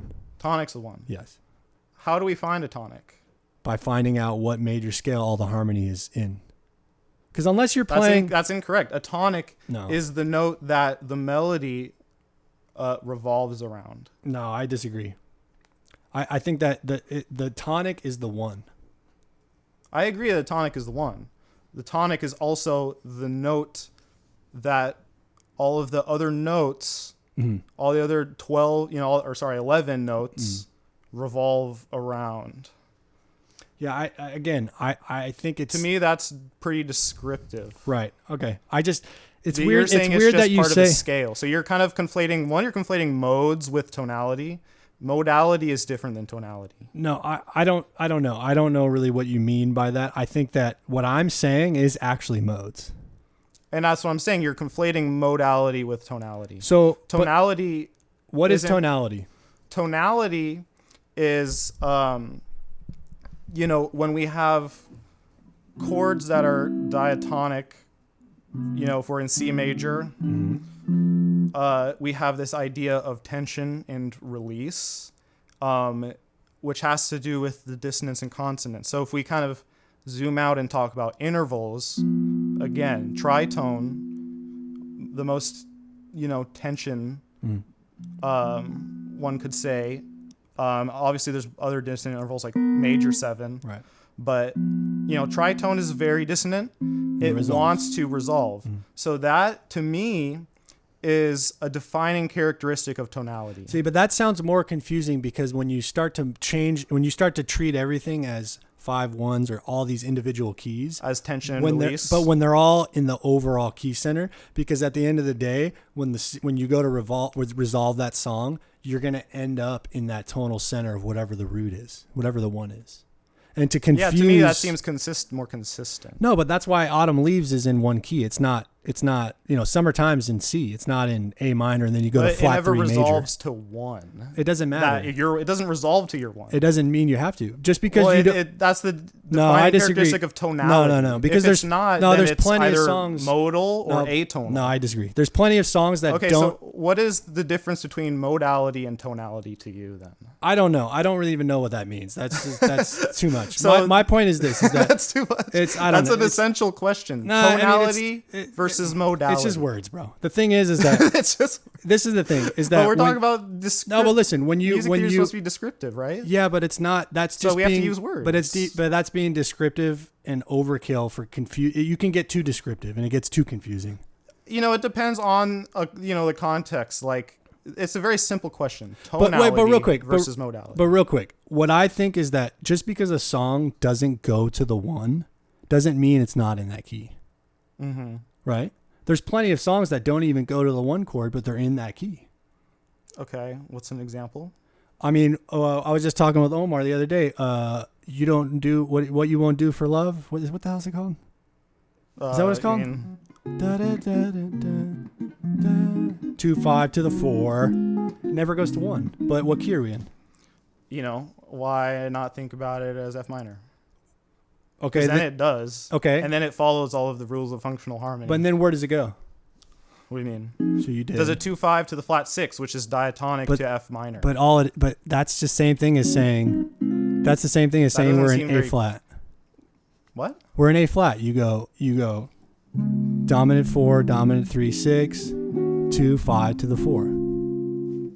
Yeah, this found naturally in F minor. This chord. Yeah, I think we're just gonna agree to disagree, bro. You don't think this is diatonic to F minor? I think that's the 4 chord of A flat. That's what it sounds like to my ear. I mean, you could say that, but in the context of the song, my root note is here. No, yeah, this is where we disagree. Yeah, we disagree. I don't know. You got to check out what modality is and tonality is. So you tell me what modality and tonality is and why that is going to define. Okay.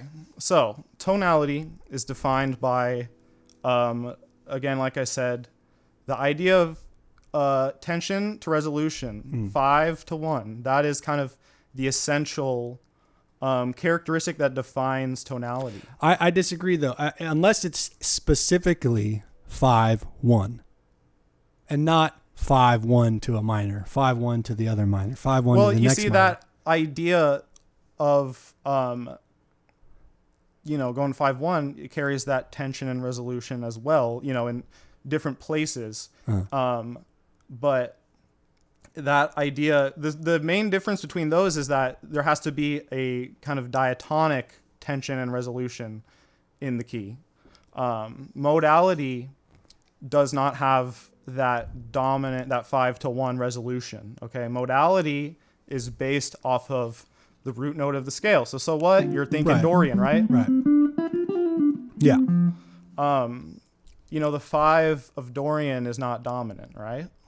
The 5 of Dorian is not dominant. So you're saying like... Yeah, so Dorian, Phrygian, Lydian, Mixolydian, Aeolian, right? A minor is the 5 chord in the context of D Dorian. 5 minor. Yeah, I don't hear it like that. I'm not saying I think about it like that either, but like just for clarity, like it's found on the 5th scale degree of Dorian is A minor, right? If we stack the notes, right? Yeah, that's 6. Yeah. So, see, this is where I say you're conflating modality with tonality, is because when you're in a modal song, it's not in the context of a key. I understand what you're saying. It's not a 2. Trust me. It's just, this is my first scale. Okay, but you're saying that you would play B flats? No, I wouldn't play because it's Dorian mode. But that's 2 chord. Yeah, it's the same. We're saying the same thing. Well, yes, the 2, yeah, like Dorian is found in the 2nd mode of C major, but that doesn't define the mode itself. You should really listen to modes, I believe, because thinking about modes all in one diatonic key doesn't like truly demonstrate the differences between the modes. If you think about the modes all from the same root. No, 100%, dude. I know this. I'm fully aware. Well, and that's the point. The modes are based on where the starting note of the scale is. That's modality. I just think that's so limiting. You're not having an overall picture because at the end of the day, let's say we're playing. Well, you could say that's. But let's say this. Let's say Miles we're Davis playing, would disagree, but I don't really give a fuck what Miles says. I don't know. He's not alive. I could ask him these things, woo, but I mean, you could say that. Who's alive? I mean, I'm sure.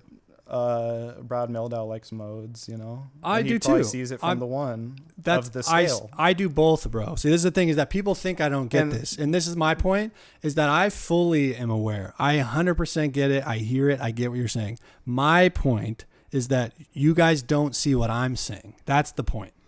I mean, I see what you're saying. I just think that it's not being descriptive of but see, what's that's how I feel. going on. It's funny because we feel the same way about each other, the way we're explaining it. I feel like that's not descriptive enough because you should know that's 6 or that's 2 or that's 3 or whatever the hell. Okay, I have a question for you. Go. How come there aren't any, I haven't really played with any jazz musician who didn't grow up in church. How come no jazz musician, that's a blanket statement, but the majority of jazz musicians don't use the number system. Okay. Would you agree with that? Not a lot of people in the jazz community use that. You think Herbie's shouting numbers? I don't know. I mean, I would venture to guess no. Herbie, tell us what you're doing. Yeah, spill the secrets, Herbie. But in general, the majority of jazz musicians are not using a number system. Mm-hmm. Why do you think that is? I don't know.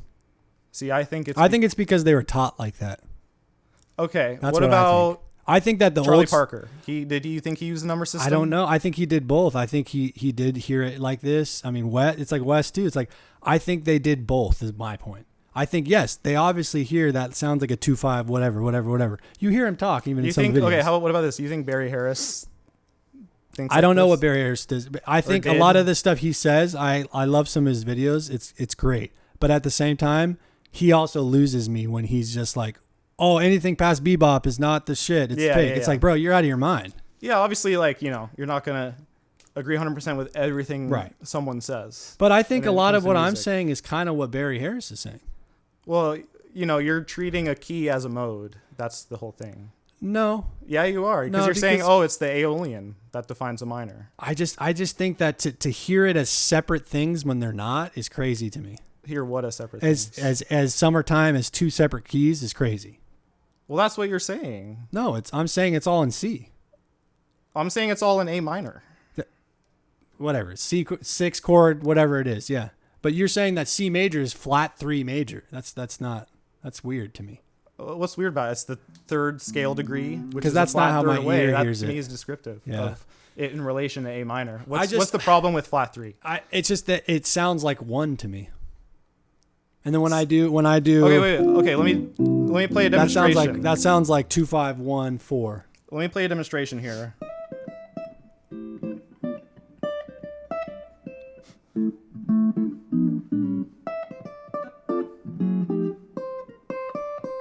Oops, I played wrong now.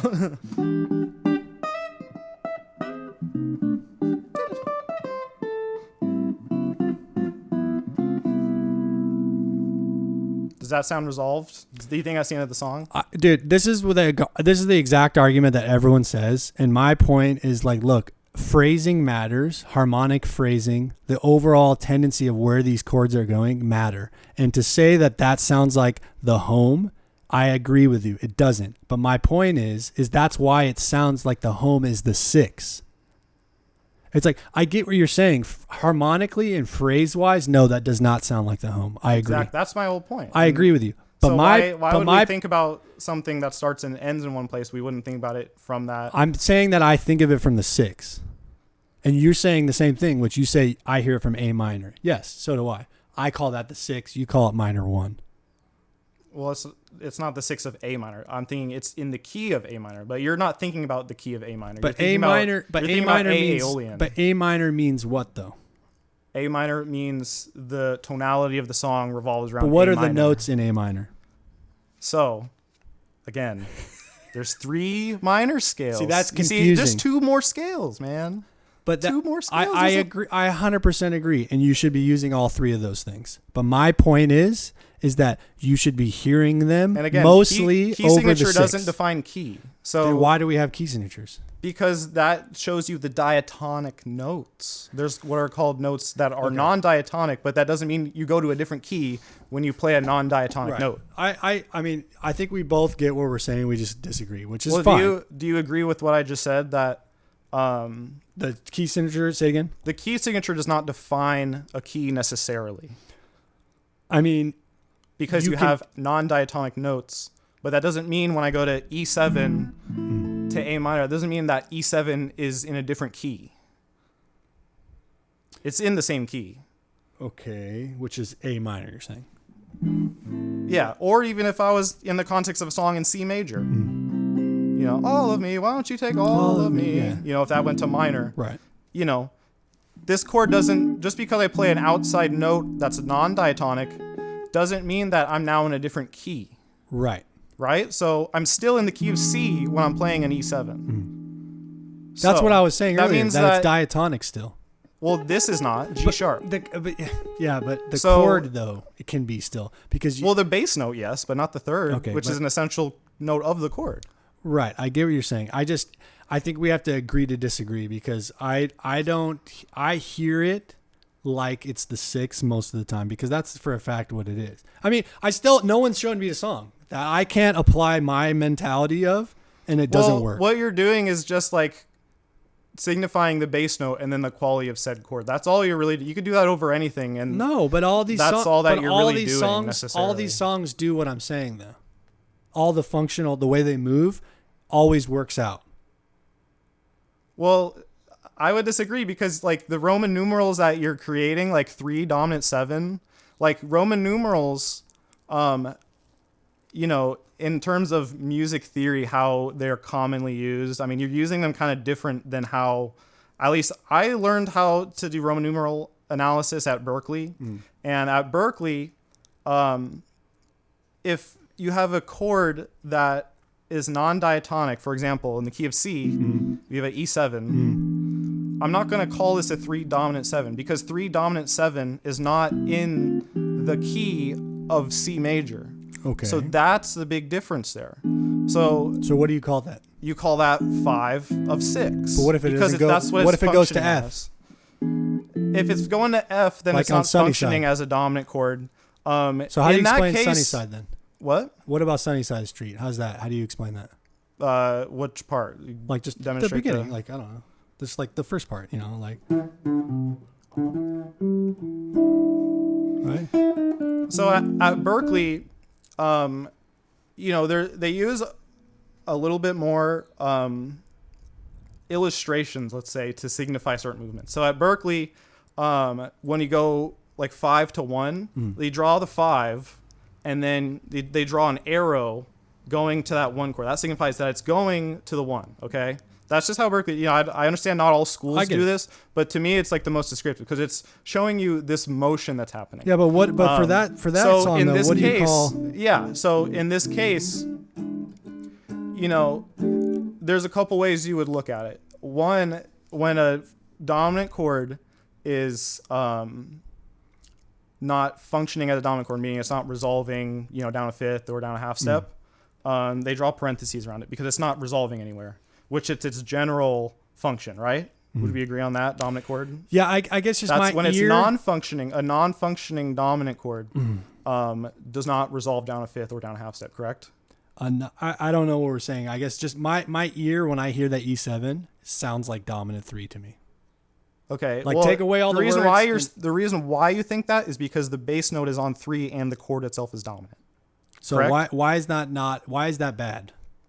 Well, because that sounds more specific to me. Well, here's the reason, because it's not signifying where that dominant chord is going. But that's my point, is it can go either way. You can go to the 6, exactly, you can go to the 4. And I think if you're going to analyze harmony, you should make a distinction of where that dominant chord's going. Just saying 3 dominant, unless you put those little parentheses like Berkeley does, and say that it's not resolving as a dominant chord. For example, like another example is like flat 7 dominant, right? Right. That's not 4/4. That's what I call it. It's not resolving down a fifth or down a half step. It's going up to a 1. or in the case of that, right? It can go either way. Sometimes it goes down to 6. Yeah, it can go in different ways. Right. So you want to kind of it still sounds like dominant, It's still a dominant chord because it's got 1, 3, 5, flat 7.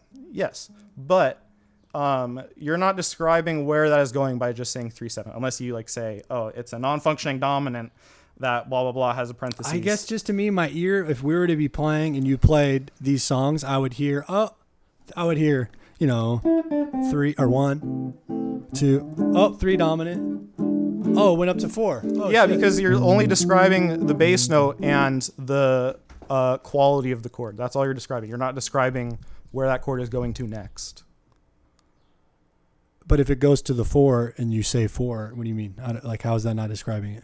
Well, it's not functioning as a dominant chord in that sense. So you could classify it as a non-functioning dominant. Yeah, I know that's just too much for me, I guess. I just my ear you hear 3 dominant. See, that's the thing. And I don't have a problem with that, but again, my goal is to be descriptive, and it sounds like you don't share that same goal. No, I think your answer. No, I think you're saying that's too much. We're accusing each other of the same thing. I feel like that's not descriptive enough, and then you're saying that about me. See, I'm describing where the chord is going. You're not. In the sense of E7. Yeah, you're just saying 3 dominant to 4. That's all there is on your side of analysis. It's going correct? from E7 to F major, but it could go to A minor. Right. So how do you make that difference? Because it depends on what it does. Where exactly. It goes. That's my point. I'm not disagreeing with you on that. 100% I agree. Mm-hmm. So I'm not sure what we're talking about then. Well, in a song, there's always going to be. Either way, it's still E7. Either way, it is still E7. That's correct. But we can have what are called non-functioning dominant chords, where they don't function as a dominant chord. Do you agree with that? I mean, if it's a dominant chord, it's functioning as a dominant chord because it's dominant. What do you mean? Well, for example, if we're in a G Mixolydian modal vamp, is that functioning as a dominant chord? Like on Bolivia? Yeah, is that functioning as a dominant chord? Because there's a difference between the dominant chord itself and then a dominant chord, like a dominant function, right? Where's that chord moving? Mm-hmm. There's a difference, I believe. Because you'll come across times where a dominant chord behaves like a dominant chord typically would, where it resolved down a fifth or down a half step. But then you're going to come across points where, it's not resolving like a dominant chord does. Like what, though? Like what? For example, on this just comes to mind on Misty, at the end.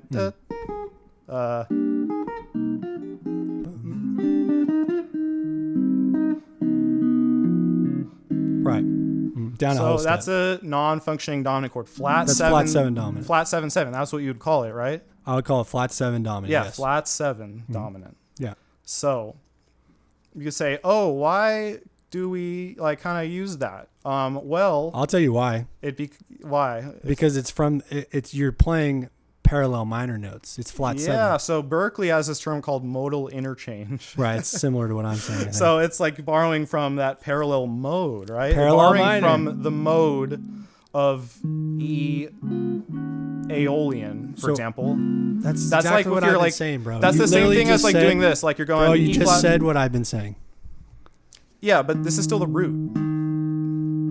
But you're saying. But you just said Aeolian. It's 6 chord. You just said you're what borrowing I've been from the arguing. mode. So I'm making a distinction. So I'm borrowing from a mode, but that does not mean that I'm still not in the. That means I'm still in the key of E flat though, because I'm borrowing from a mode and then going back, resolving back to 1 major. But that's literally what I've been saying this whole time.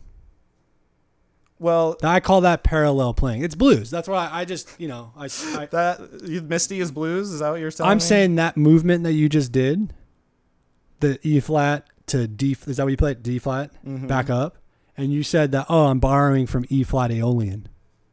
Yeah. That's exactly what I'm saying. Well, you're not though. That's not exactly what you're saying. I mean, that might be a part of what you're saying, but this is something different to your overall point. No, this is borrowing from E flat Aeolian, but not G sharp major. E flat Aeolian is the 6 of G flat. Yeah, I agree with that, but to me, see, and this you're making me feel like I'm crazy because I feel like this is literally what I've been saying the whole time. So no, here's the thing, like, you know, this chord is found, yes, it's found in E flat Aeolian and G sharp or, F sharp or G flat. I knew what you meant, yeah. But I'm thinking about it, and I think this just makes more sense. This is just me. Cool. I'm thinking about it from the context of the key center root note E flat. Right. Honestly, bro, we're saying the same thing because what you just said, I 100% agree with. Okay. I 100% agree with you. I'm glad. I think that just the way we're explaining it, we're getting lost in words. Well, the way you're explaining it to me is more complicated because you're saying it's from this mode, which is from this, where I'd rather say it's just from this mode because a mode, again, is different than a key. Okay, just sure. Just because I play E flat Aeolian mode on one part, that doesn't mean I'm still not in E flat major. 100%. Okay, I agree with you on that. I agree. Okay. 100% I agree. But I'm saying, and you said it too, that you're still hearing it as E flat Aeolian for a minute, for a brief second. And I call this layering. I think that music is all about layering different sounds on top of each other. You know, that's what you do in Nardis. It's like layering all these cool sounds and like. Well, but you're saying you're not viewing that mode from the root though. I'm not viewing the mode from the root of the mode. You're thinking of it from the flat 3 of that. No, mode. I think of it. I hear it as 6, right?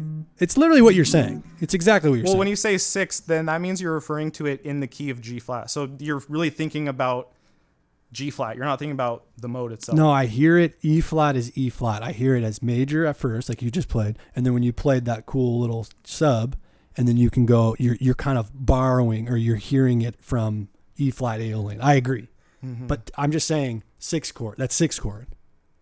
See. I am hearing it from E flat though. You're right. This is where you're conflating keys and modes. I mean, whatever you want to call it. That's where I see it. I guess that's fine. I love it though because I feel like we agree.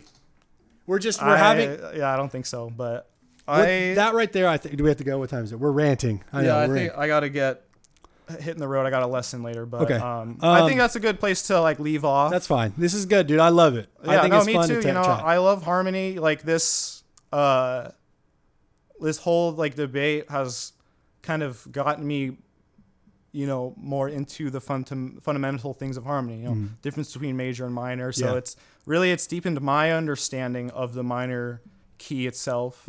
So I'm kind of grateful for that because you can always deepen your understanding of simple concepts. I think it's 100%. really good to, you know, understand minor in context of natural minor, melodic minor, harmonic minor. I agree. See, we agree on that. I just think that's the 6 most of the time. No one's given me an example of otherwise. I still haven't. No one's given me a song. Okay, you say that, but you just analyze a song in your own way, and then you say that's how it is. I disagree with that. But that's what you're doing too, though.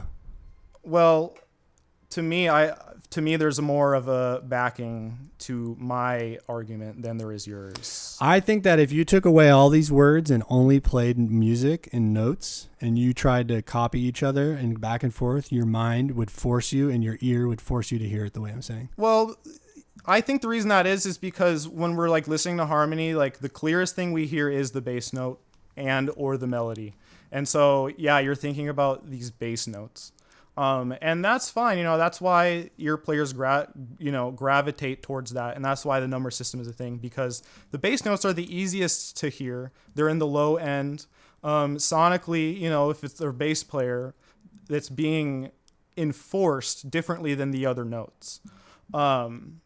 I just feel like when I know the bass note and my ear is so finely tuned that the minute someone plays a chord on top of that, whatever bass note it may be, that is different or not. Like, for example, wait, real quick. For example, let's say we're playing Crazy. And you know how the second verse you play C major? Well, it still sounds like a 6 chord to me, but you play C major. You have to play C major because you sing an E note. That's what you play. But to me, it's like, I'm gonna know that immediately when I hear it. I'm gonna say, oh, there's the major 6. Okay, let me give you a test. I'm gonna play the same bass note but different chords. Okay. And let's see if you can determine what these chords are. So,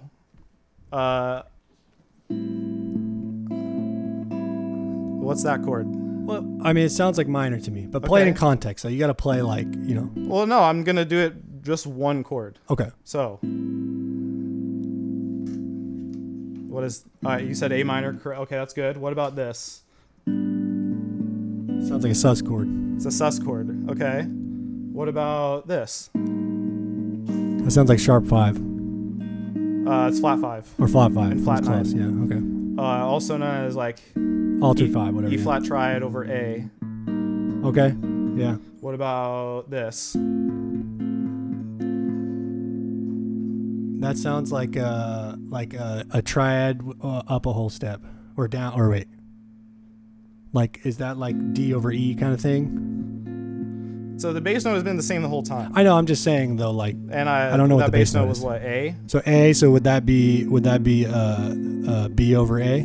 So this is F over A. F over A. Okay. What about this? But see, this is not. I feel like this is not how we play music though, because we play in context of certain songs. So like, unless you have a pedal point like Crisis, the Freddie Hubbard tune I use that for my pedal point lecture because it plays it plays the same bass note, but you play all these cool different harmonies or modes, kind of like you're saying. It's kind of what's happening, you know? And so when I hear that, I hear the difference between minor and then it plays like this Lydian sound and then it keeps going, whatever. But I feel like, yeah, that's good to do and all. But at the same time, like functionally when we're playing songs, you're going to hear these movements, right? Yeah, and there could be a time in like a gospel song where it's like, maybe that's probably not whatever. It's probably super uncommon, but like imagine you're at a gospel gig and they go, and you're playing chords, like imagine you're playing keys or something, and they go, all right, it's 5 guys, it's just 5. Right, but right, I 100% I get, but your ear, but that's still not wrong. It's like, yes, it's not just a 5 chord. The bass note obviously, is 5, I know, but you're playing other sounds on top. The bass note is not signifying necessarily what the chord is. But it's still signifying the overall harmony. Yes, you're implying different sounds and you're changing what style that 5 is, sus and then dominant, and you're altering. Yes, obviously. But what's wrong with that? I don't understand. Well, none of those guys would all hear that immediately. See, that's my argument. I feel like these guys that talk in numbers can hear those things faster than some of these other guys that don't. I don't know. That's hard to say. I know. Exactly. That's hard to say. Because some people have really good ears that know both. But I'm just saying that I've noticed that the minute we're playing with these guys. Well, like you put a gospel player, at a jazz jam session and like, okay, we're going to play Cherokee. Mm-hmm. They're going to be thrown off because the harmonic system that's happening is not necessarily what they're used to. They're used to everything being in one key, whereas like these, like, is it easier to think about like the bridge to Cherokee as separate 2-5-1s or all of the 2-5-1s in one certain key? No, I don't do that though. See, I don't see that. I'm not saying to do that all the time. I'm just saying to do that with songs that are obviously in that key. But good example, that tune does move down in whole steps.